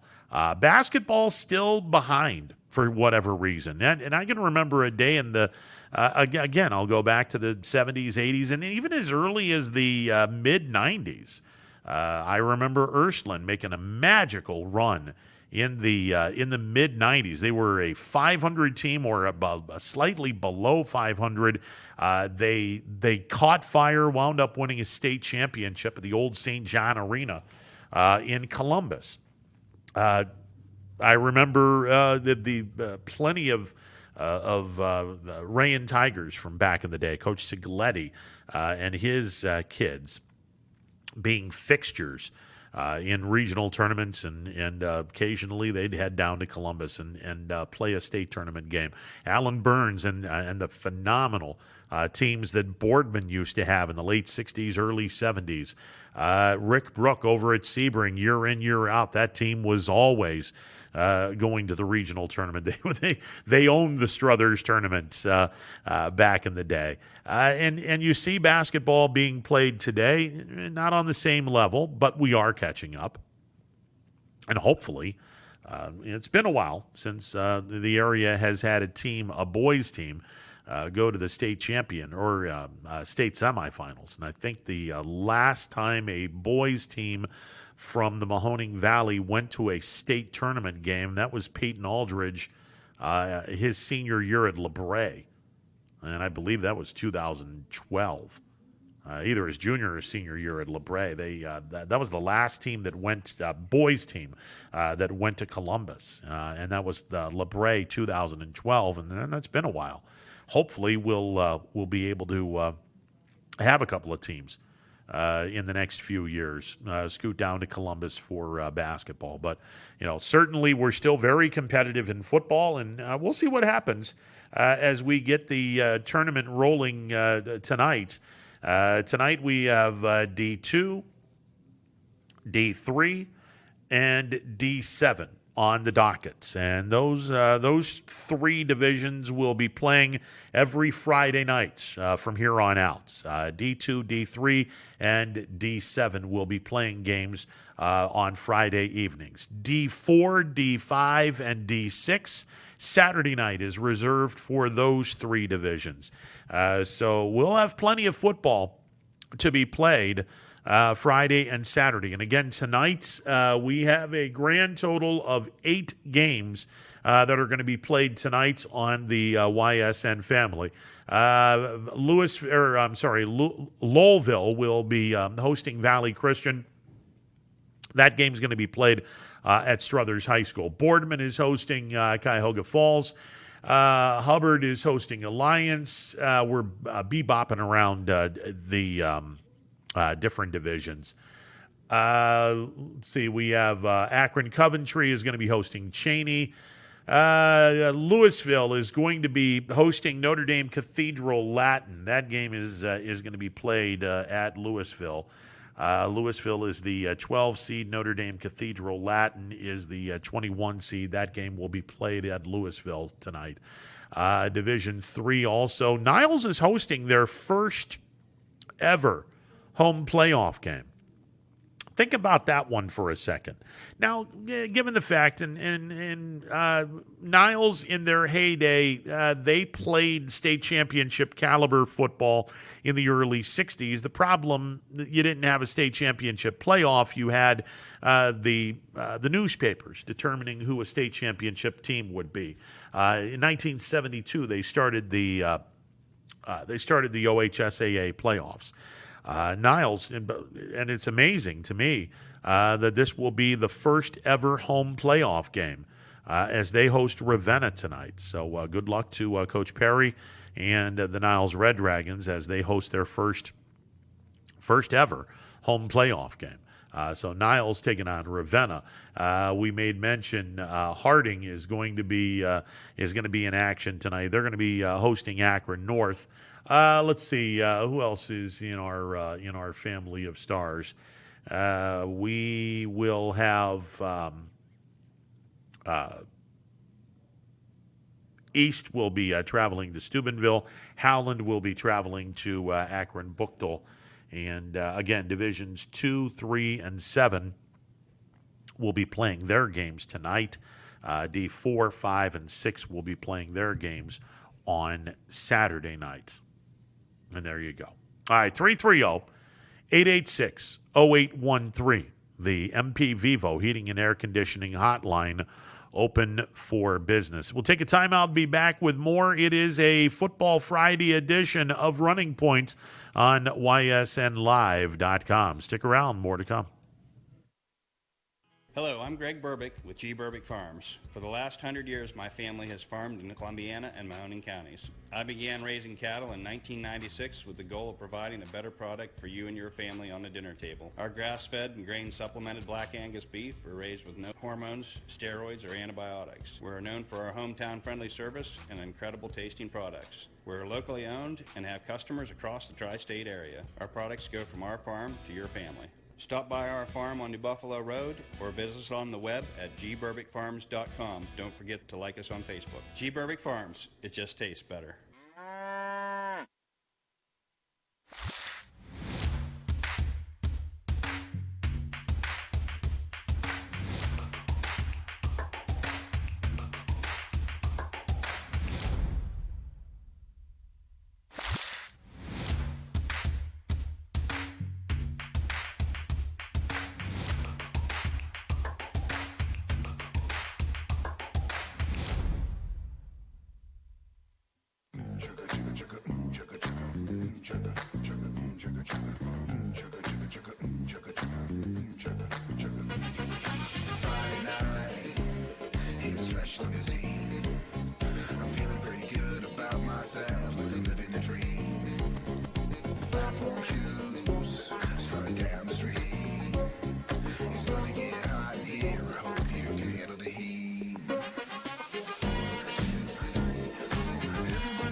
trusted our families to help you with your Medicare needs. Myers Family Insurance looks forward to helping you now for years to come. So call our family today and remind them how cute we are. Myers Family Insurance continues to be the area's resource for all your Medicare and retirement needs. Call today, 330-286-3044. It's storm season. I think we're under the gun for some heavy storms over the next couple of hours. And Storm Tracker 21 is ready. This is probably the one we're keeping a closer eye on. On air. And locally, we're going to have a lot of eyes on our area. Online. All right, let's talk high-risk futurecast and the timing of this weather. On social media and on our app. Rain will come and go tomorrow. There'll be some dry intervals. Stay ready with Storm Tracker 21.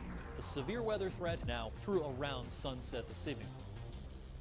Hi, I'm Colin Chupa. And I'm Kelsey Clem from K-Squared Marketing. Our boutique marketing firm specializes in media planning and buying, public relations, event marketing strategies, and strategic sponsorships.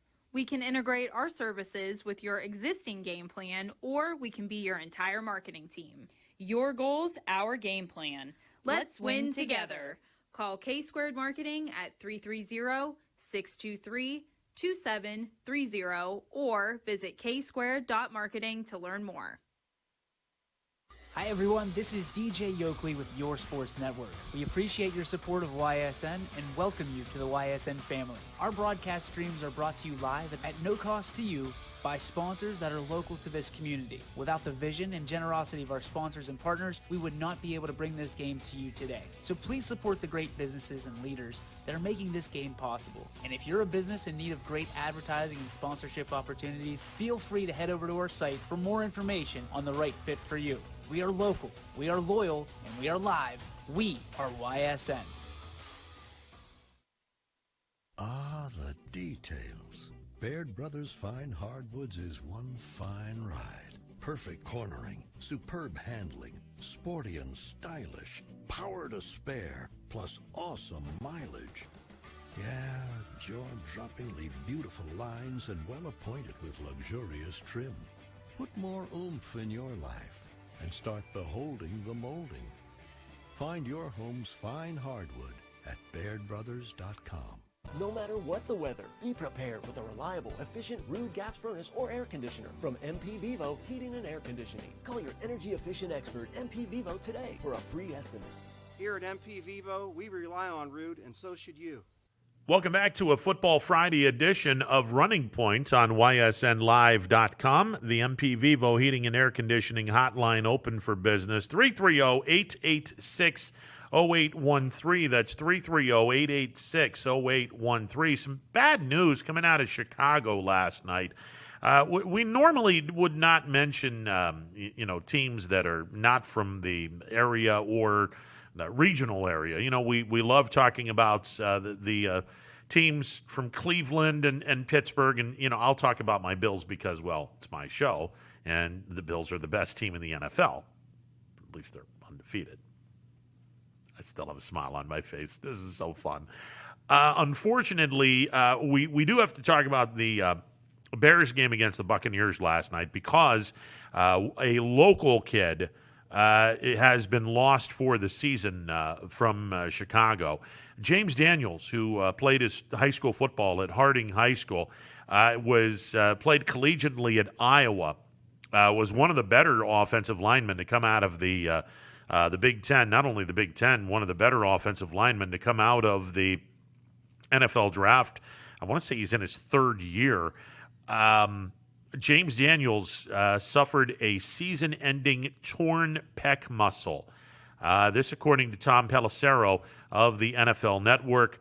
James Daniels out for the rest of the year. That is a tough blow to the Chicago Bears, and a personally a cruel blow to James Daniels, who was having a damn good year for the Chicago Bears. He was quickly becoming one of the better left guards, not just in the NFC, but in the entire National Football League. James Daniels was carving out quite a 2020 season with the Chicago Bears, and he's become a fixture on that offensive line. Unfortunately, tore a pec muscle in last night's game against Tampa Bay, and he is out for the season. That is a tough blow for James Daniels as well as the Chicago Bears organization. Bears getting a really nice victory over Tampa Bay last night.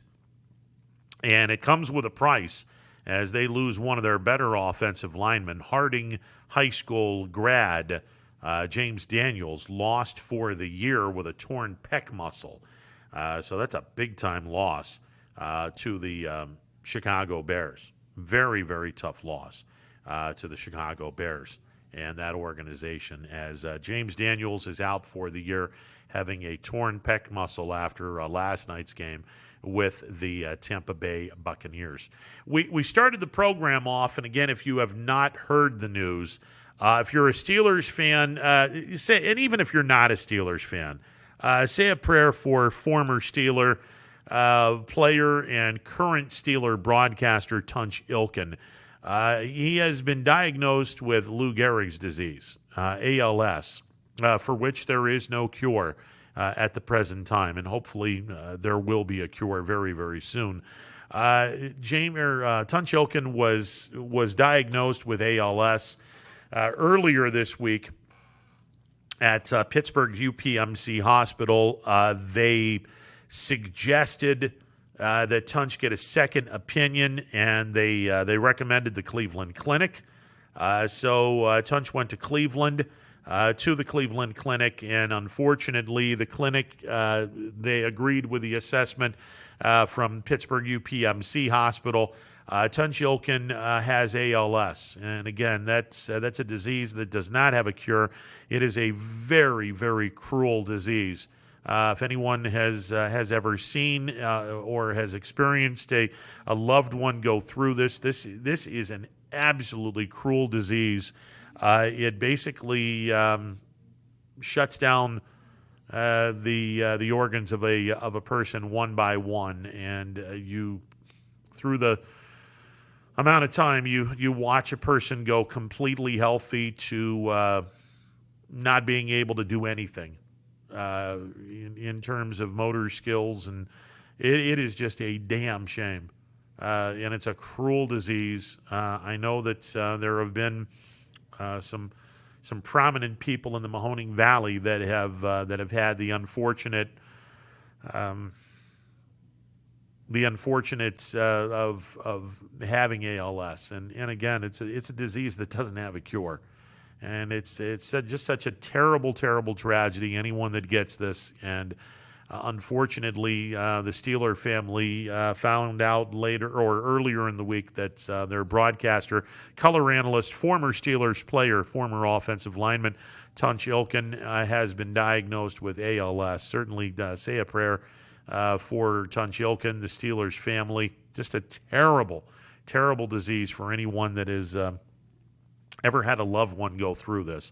That and Alzheimer's or dementia, two of the worst things that a person could possibly be given in terms of the just the cruelness of each disease.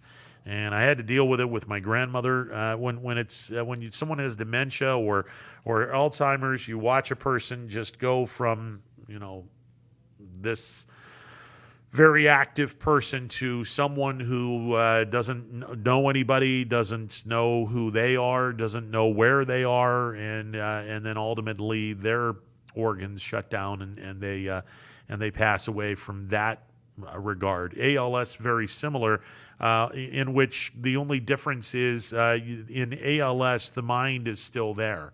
You have a very sharp mind, but unfortunately it's the same type of disease where it attacks your central nervous system, attacks your organs, and at the end of the day your organs shut down. And you pass away. The only difference is with ALS, your mind is sharp.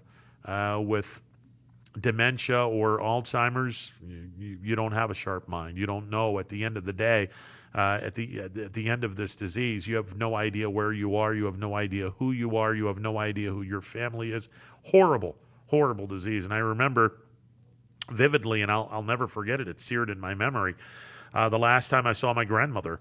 I had been, I think I was in Texas at the time, and it was my first 2 years in pro baseball. And when I came back home, I knew that my grandmother had started slipping, and it was to the point where they put her in a nursing home. And my mom and dad put her in a nursing home because it was just to the point where they weren't able to handle this, and they just, all the kids were out of the house, so we didn't have anybody to watch grandma, so they put her in a nursing home. And I remember seeing her, and that was the day she decided not to remember me. And I was bawling my eyes out walking out of the nursing home, and I looked at my dad and I was like, I'm not going to see her anymore, because that's just I'm not going to have my last memory of my grandmother, someone who doesn't know me. That's tough. Oof. Yeah, that's tough. Horrible disease. And ALS is right up there. Just a terrible disease, and our heartbroken for Tunch Ilkin and his family, and certainly the Steelers family. as well, and who knows if Tunch is going to continue being the color analyst, and that's been his job the last few years. Man, I'll tell you what, in a related note, you want to listen to a really, really good radio broadcast. Now, Bill Hillgrove, he might have slipped a little bit with his play-by-play talents because he's getting up in age, but Bill Hillgrove and Tunch Ilkin, damn, do they do a good job. Woof! That's a solid broadcast.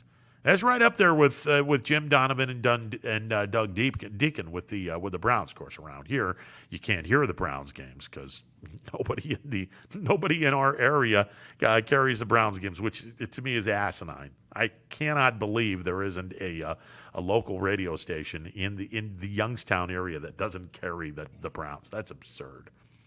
I think WKST in Newcastle, of all places, inside the city, inside the state of Pennsylvania, I think they carry the Browns games, and I think that's the only station that does. The last I heard, 1440 up in Warren did, but again, it's beyond me that there isn't a team or isn't a station in Youngstown that's carrying Browns games. Neither here nor there.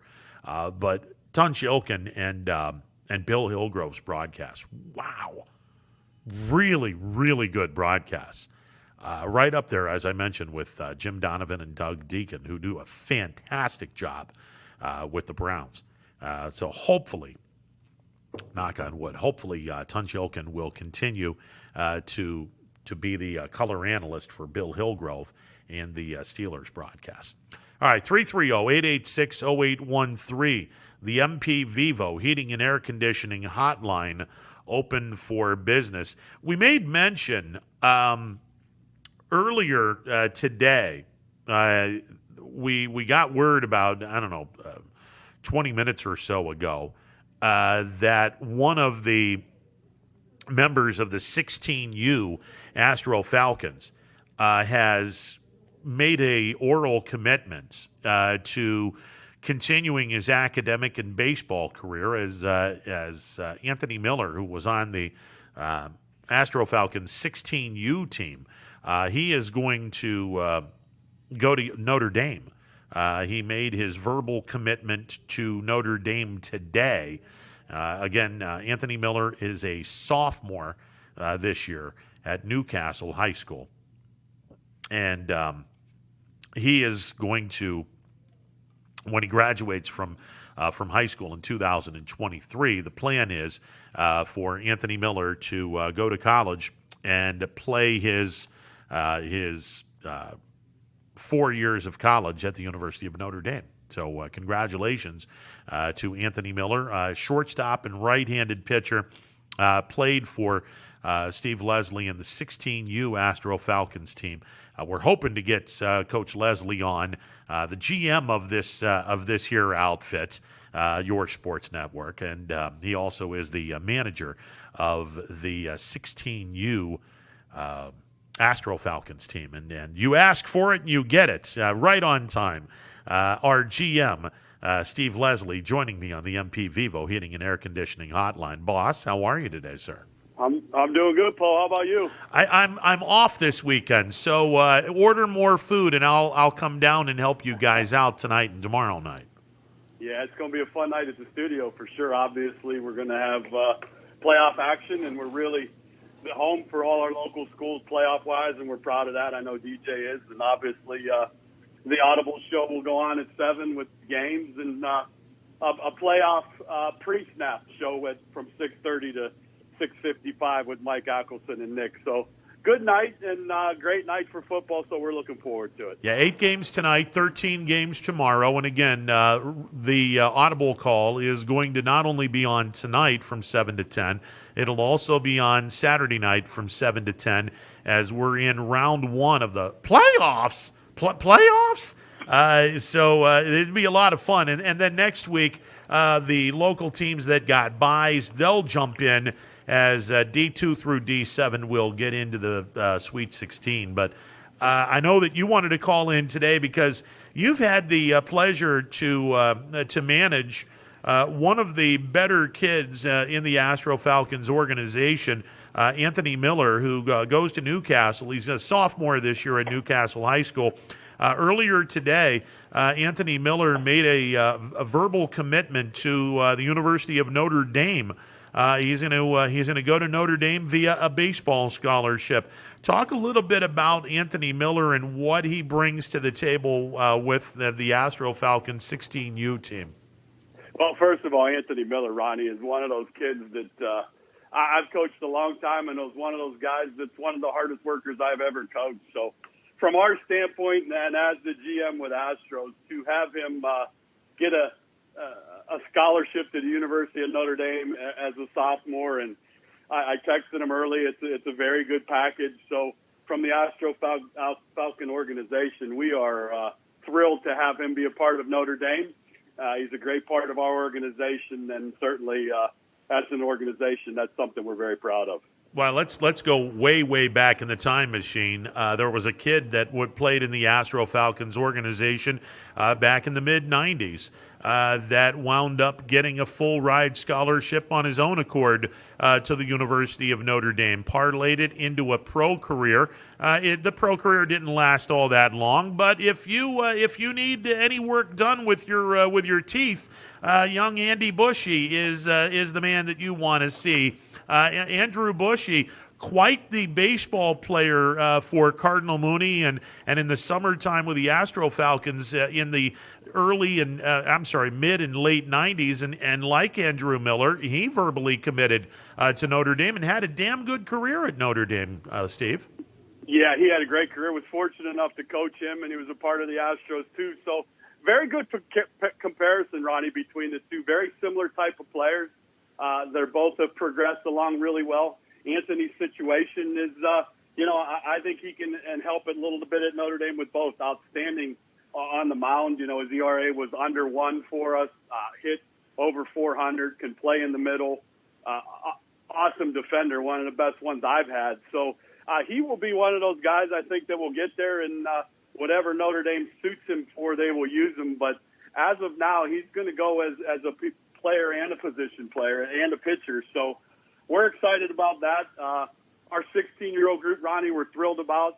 Cole Constable from Erie Prep about 3 weeks ago committed and verbal to the University of Maryland. So another great organization, and we're proud of him and his family. And obviously, A.J. Havrilla and Ben Slanker and Luca Ricciuti, those three are starting to be heavily recruited by colleges. So it's a great day for the Astro Falcons, but more so, it's a great day for Anthony Miller and his family. His parents are phenomenal people, and when you can help your son do what he wants to do and get an education from the University of Notre Dame, for the Astro Falcons, we're thrilled with that. Well, and let's forget about baseball for a second. Anyone that graduates from the University of Notre Dame, you've pretty much written your ticket to anywhere in the world. That's how great of an education you get when you get a degree from Notre Dame. Yeah, there's no question about that. And, on Anthony's end, from Newcastle and PA, had never been to Notre Dame. So when they started to the talk started to get up and he went up on a visit, I said to him, I said, have you ever been up there? And he said, no, Coach, I haven't. I said, well, check back with me when you get up, you and your parents, and let me know what you think. And you know what I mean. Of course, he fell in love with it. So did his family. And you hit it right on the head. From an education standpoint, he's a great student, number one, or Notre Dame would not be talking to him. So to get his education from the University of Notre Dame, get a degree, he has a very bright future, not alone in baseball, but in the education standpoint. Steve Leslie is the general manager of Your Sports Network. He also is the manager of the Astro Falcons 16U team. And, Steve, you were talking about a number of kids that are getting some serious looks from some colleges. And, look, it's no secret. We love our red and whites at Youngstown State, and I would love to see some of these kids that are playing B-League baseball stay at home and play college ball with the Penguins. Yeah, there's no doubt. I know Coach Bertolini is very interested. I know they have talked with AJ. AJ's name is in conversation. Ben's also, and let's be honest, we would love to see a lot of our guys stay and play for Coach Bertolini. He's one of my favorite guys. He's doing a great job. You know that as doing the play-by-play. That's a program that is going to be heard from again this year with everything they have coming back. So Danny's done his diligence. It's been a tough year. You know that for recruiting for college coaches. But, we have had conversations, and he's had conversations with a lot of our young kids, and we appreciate all his work.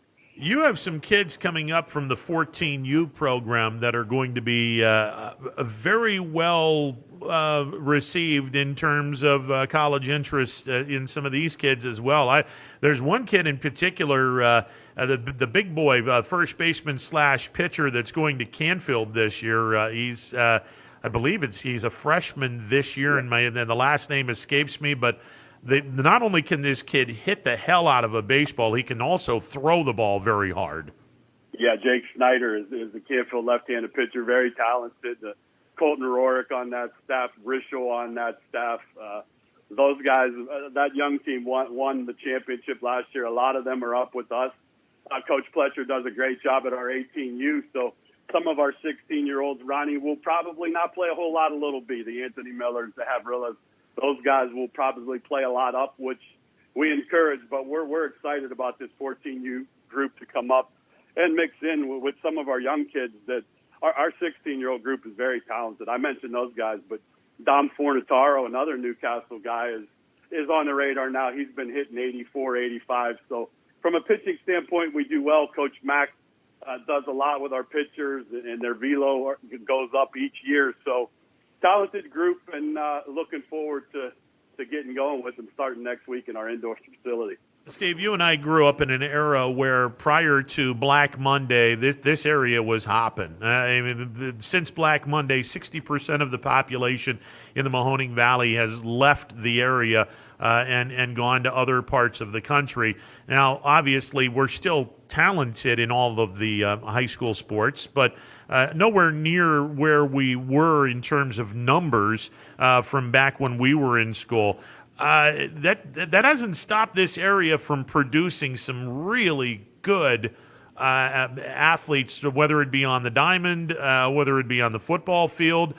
We still have plenty of kids that have found their way to college via a athletic scholarship. So even though this area has struggled in terms of the population post Black Monday, it hasn't stopped this area from producing some solid talent in every sport imaginable. Yeah, that's a good point by you. I think, obviously the numbers have gone down in football and how many guys are playing for sure, but we still have great football in the area. There'll be great games. We have playoff teams that we feel like can make a run. But for me, the biggest thing, Paul, I think if you look at this area, baseball and softball have kind of stepped up even a little further from back in the years, in my opinion. You look at how some of these quality softball programs that we have year in and year out, and you go to baseball, and, I'll use some of the South Range seniors, Jake Gehring, Ohio State, Trey Pancake, Ohio State. We have a lot of guys from our league and from a lot of the high schools that we cover that are getting great opportunities, D1 in both softball and baseball. And from a YSN standpoint and for our area, we're proud of that for sure. Oh, no question. And obviously, I've made mention of this, and it always pisses off the football people when I say this, but it is a factual statement. Since 2012, if you go back to the academic 2011-2012 school year, there have been more baseball teams representing the area in the Final Four, in the state finals, and more state champions have been crowned in baseball than there have been in football. In all corners, more Final Four representation, more state championship representation, more state championship appearance representation. It's fascinating, but over the last 8 or 9 years, baseball has pretty much shared the stage with football talent-wise. Yeah, there's no question. And again, that's not a slam on football, no question. There's talented football. This is one of those years for me, Ronnie, though, is where I think, and I've said to a lot of people, you look at all the divisions, we don't have anyone in one, but if you take divisions 2 through 7, we have 2 or 3 teams in each division that could possibly make that state playoff run and get into that state championship game. And when you do that and you get into that game, anything's possible. Oh, no question. I mean, you look at Division II. I mean, Fitch is number 2 for a reason, and they've earned that number 2 seed. Harding at number 7. I'm going to say this right now. If Harding plays Fitch in the quarterfinals, all bets are off. That game was so dang close the first time around. I would love to see a rematch.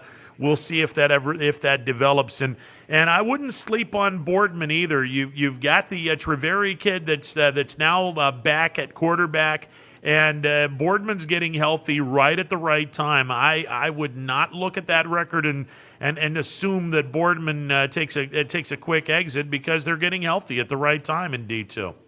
Yeah, there's no question, and now they can move the athlete to the receiver and the running back spot, so that they've become a lot better offensively. Missed 2 weeks with the COVID, so they're just starting to hit their stride. Division II is good. Division III, I love the way Campfield plays, but look out for Cheney. I think they got a low seed. I think there's a little chip on their shoulder. I think you're going to see a football team go to Akron, Coventry tonight, and in my opinion, I think they're going to put it on them tonight. Not only that, I think if Cheney wins that game, New Philadelphia better be on upset alert. The number 4 seed. And I understand Cheney would have to go to New Philadelphia, and I don't want to put the cart before the horse, but if Cheney were to get past Coventry, it would not surprise me to see Cheney in the quarterfinals. Yeah, I would take Cheney that game, because Campfield beat New Philadelphia, and I watched that Campfield-Cheney game and talked with Coach Pav. He's very impressed with the Cheney football team, so I don't disagree with you. I think Cheney has 2 very winnable football games here these first 2 rounds. And you got D4, you got Poland as the 2 seed, Ursuline as the 6 seed, but there's a team that very few people have paid attention to this year. Maybe it's because they're playing in a conference where only they and Salem are the local teams, but everybody better keep an eye on West Branch, because West Branch Warriors are for real. This is a really good football team. Yeah, good football team with a great quarterback. Heiler's a very good quarterback, throws the ball very well. So styles that present problems to Poland's and Ursulines and those types, you could be diversified on offense. You're right. Don't sleep on them. They are undefeated for a reason. They beat Canton South, who was undefeated last week. That is a good football team that we're proud to be a part of with YSN. In Division 5, everyone's talking South Range as the 2 seed, and why not? They're a fantastic program. Garrettsville Garfield as the 3 seed, Crestview as the 6 seed. They all got byes this week. If I'm a Garrettsville Garfield fan, I'm pissed, because my first opponent, by and large, barring an upset, is going to be Cardinal Mooney. Now, look, Mooney's 1-5 this year. Okay, they've had a losing record, but they're not a D5 program because they did not have a D5 schedule. Mooney's going to be a very dangerous team in D5 Region 17, despite that 1-5 record. And if I'm Garrettsville Garfield, I'm not too happy with the prospect of having to play that team out of the get-go in the field of 16. No, that's not a good draw for sure. And you say that because of Mooney, and I say it because there's going to be a football team that's 270, 280 across the board, Post. So you're talking a team that the weather's going to change a little bit. They're big, they're fast, they're physical. They're going to want to play football like the old Coach Butchie days, 3-4 yards at a time, and try to get after you. So they will be in that mix. South Range and Crestview are 2 very good football teams, well coached. In my opinion, I work with his father, but the year Michael Patrone's had at quarterback and Dominguez at running back, and the way they can do things, boy, they are not only fun to watch, but Coach Yeagley is just one of those guys that has pressed all the right buttons this year. And I think that if I had to lean a little bit, I think South Range is that type of team that's going to continue to get better. But it's like you said, they got some thoroughbreds to get through to get out of that region, no question. Well, look, the team to beat is Kirtland, and everyone knows it. And they're the 2-time state champs for a reason. They've owned this region for a while, and I'll be curious. I'll be curious if anyone can stand up and pop the bully in the face and knock him out. Speaking of, the bully on the block in D6 would be Sean Guerrero's Springfield Tigers, and they've earned that 1 seed. They went to the state finals last year, and You know, a lot of people would have sat back. Maybe some teams would have sat back and kind of lived off of that reputation. Not Springfield. They've not only have gotten better. They're angry still, and you can tell they're playing angry. They're still angry that they did not win a state title last year. And if there's a team in this area that has a legitimate shot at winning a state title, look no further than New Middletown and the Springfield Tigers. Yeah, it's funny that you say that. Obviously, Coach Guerrero is very close with me, his family. I'm awful proud of what he does. But as you say that, for all our YSN fans, you know, go on our site and check out. I did 3 player profiles with 3 of their players this week. Brady Brungard, the center, was one of them. And obviously, they're both, there's no question, Bo Brungard is unbelievable. But after talking with those kids and seeing, and it's not a cockiness. They don't talk about it a whole lot, but there is something to be proved by all these kids that they want to continue one week at a time for, as they would say, an opportunity to redeem themselves. Because let's be honest, that was a much better football team than they played in that state championship. Sean's done a great job preparing them, and as they keep rolling, it's hard to see anybody continue with them because their offensive line is so good, and obviously 2 great running backs, and you start playing run against them, and Bo with his feet and his arm will cut you apart. So I'm with you. I think if I had to make a choice for all our areas, I think Springfield poses the best opportunity for our area to get a state championship. There's no doubt about that. Well, this region's going to be kind of tough to get out of because Wickliffe is good, Norwayne's good, Mogador is Mogador, you know that. Pie Valley, and I understand they haven't played the schedule that some of these other teams have played, but Pie Valley, given the schedule that they had in front of them, completely dominated everybody. I don't know if that's going to result in them making a deep run or not, but the Region 21 is loaded for sure, and we haven't even talked about United because if DJ Ogilvie can get his team to play the caliber of football they're capable of playing, and we saw a taste of it in their blowout win against Leetonia last week. His son is a really good quarterback, and if Brutus is on his A game, United's a tough out in that region. There's no doubt. Brutus, chip off his dad, right next to his old man. He was a great player. DJ was at Boardman, has done a great job there with their program. And again, that's what we talked about. Very similar to Heiler at West Branch. He can throw the football. He can hurt you with big plays. So United, a sleeper, there's no sleeping on them. That's a talented team that I expect to get a couple wins also. And then you got D7 and the local area. There's a lot of quality teams in our area that's in D7.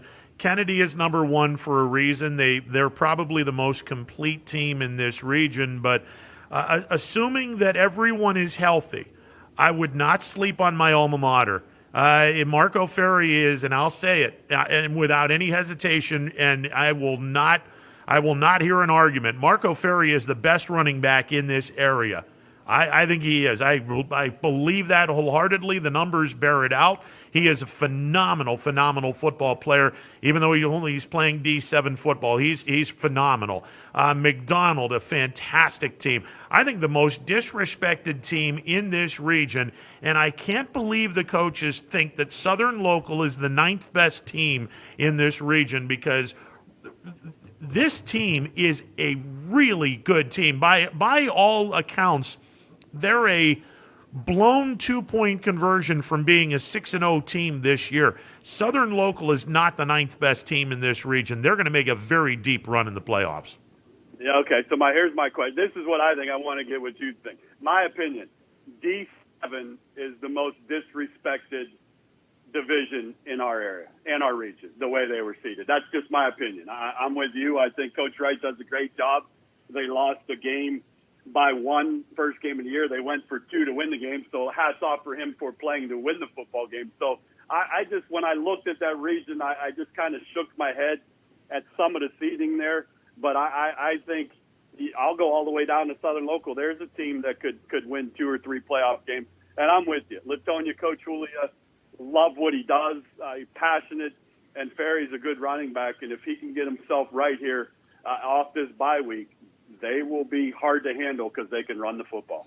Well, and again, keep this in mind. Paul Hooley is the last coach in this area to lead a public school to a state championship. I'm not saying it's going to happen to my alma mater. I'm not saying that. I'm just saying Paul Hooley is the last coach to lead a public school to a state championship. I don't think we're going to be saying that much longer. I think there is going to be a public school at some point in time, and maybe as early as this year, because we do have some we do have some teams that are capable. I think Fitch is capable. They got to get through the beast that is Akron-Hoban. I think Canfield is capable. I think Springfield in D6 is very capable. And I think Poland in D4 and South Range in D5, all capable of winning a state championship. And I just don't think it's going to be that much longer when we say, hey, Paul Hooley is the last high school coach to lead a public school to a state championship.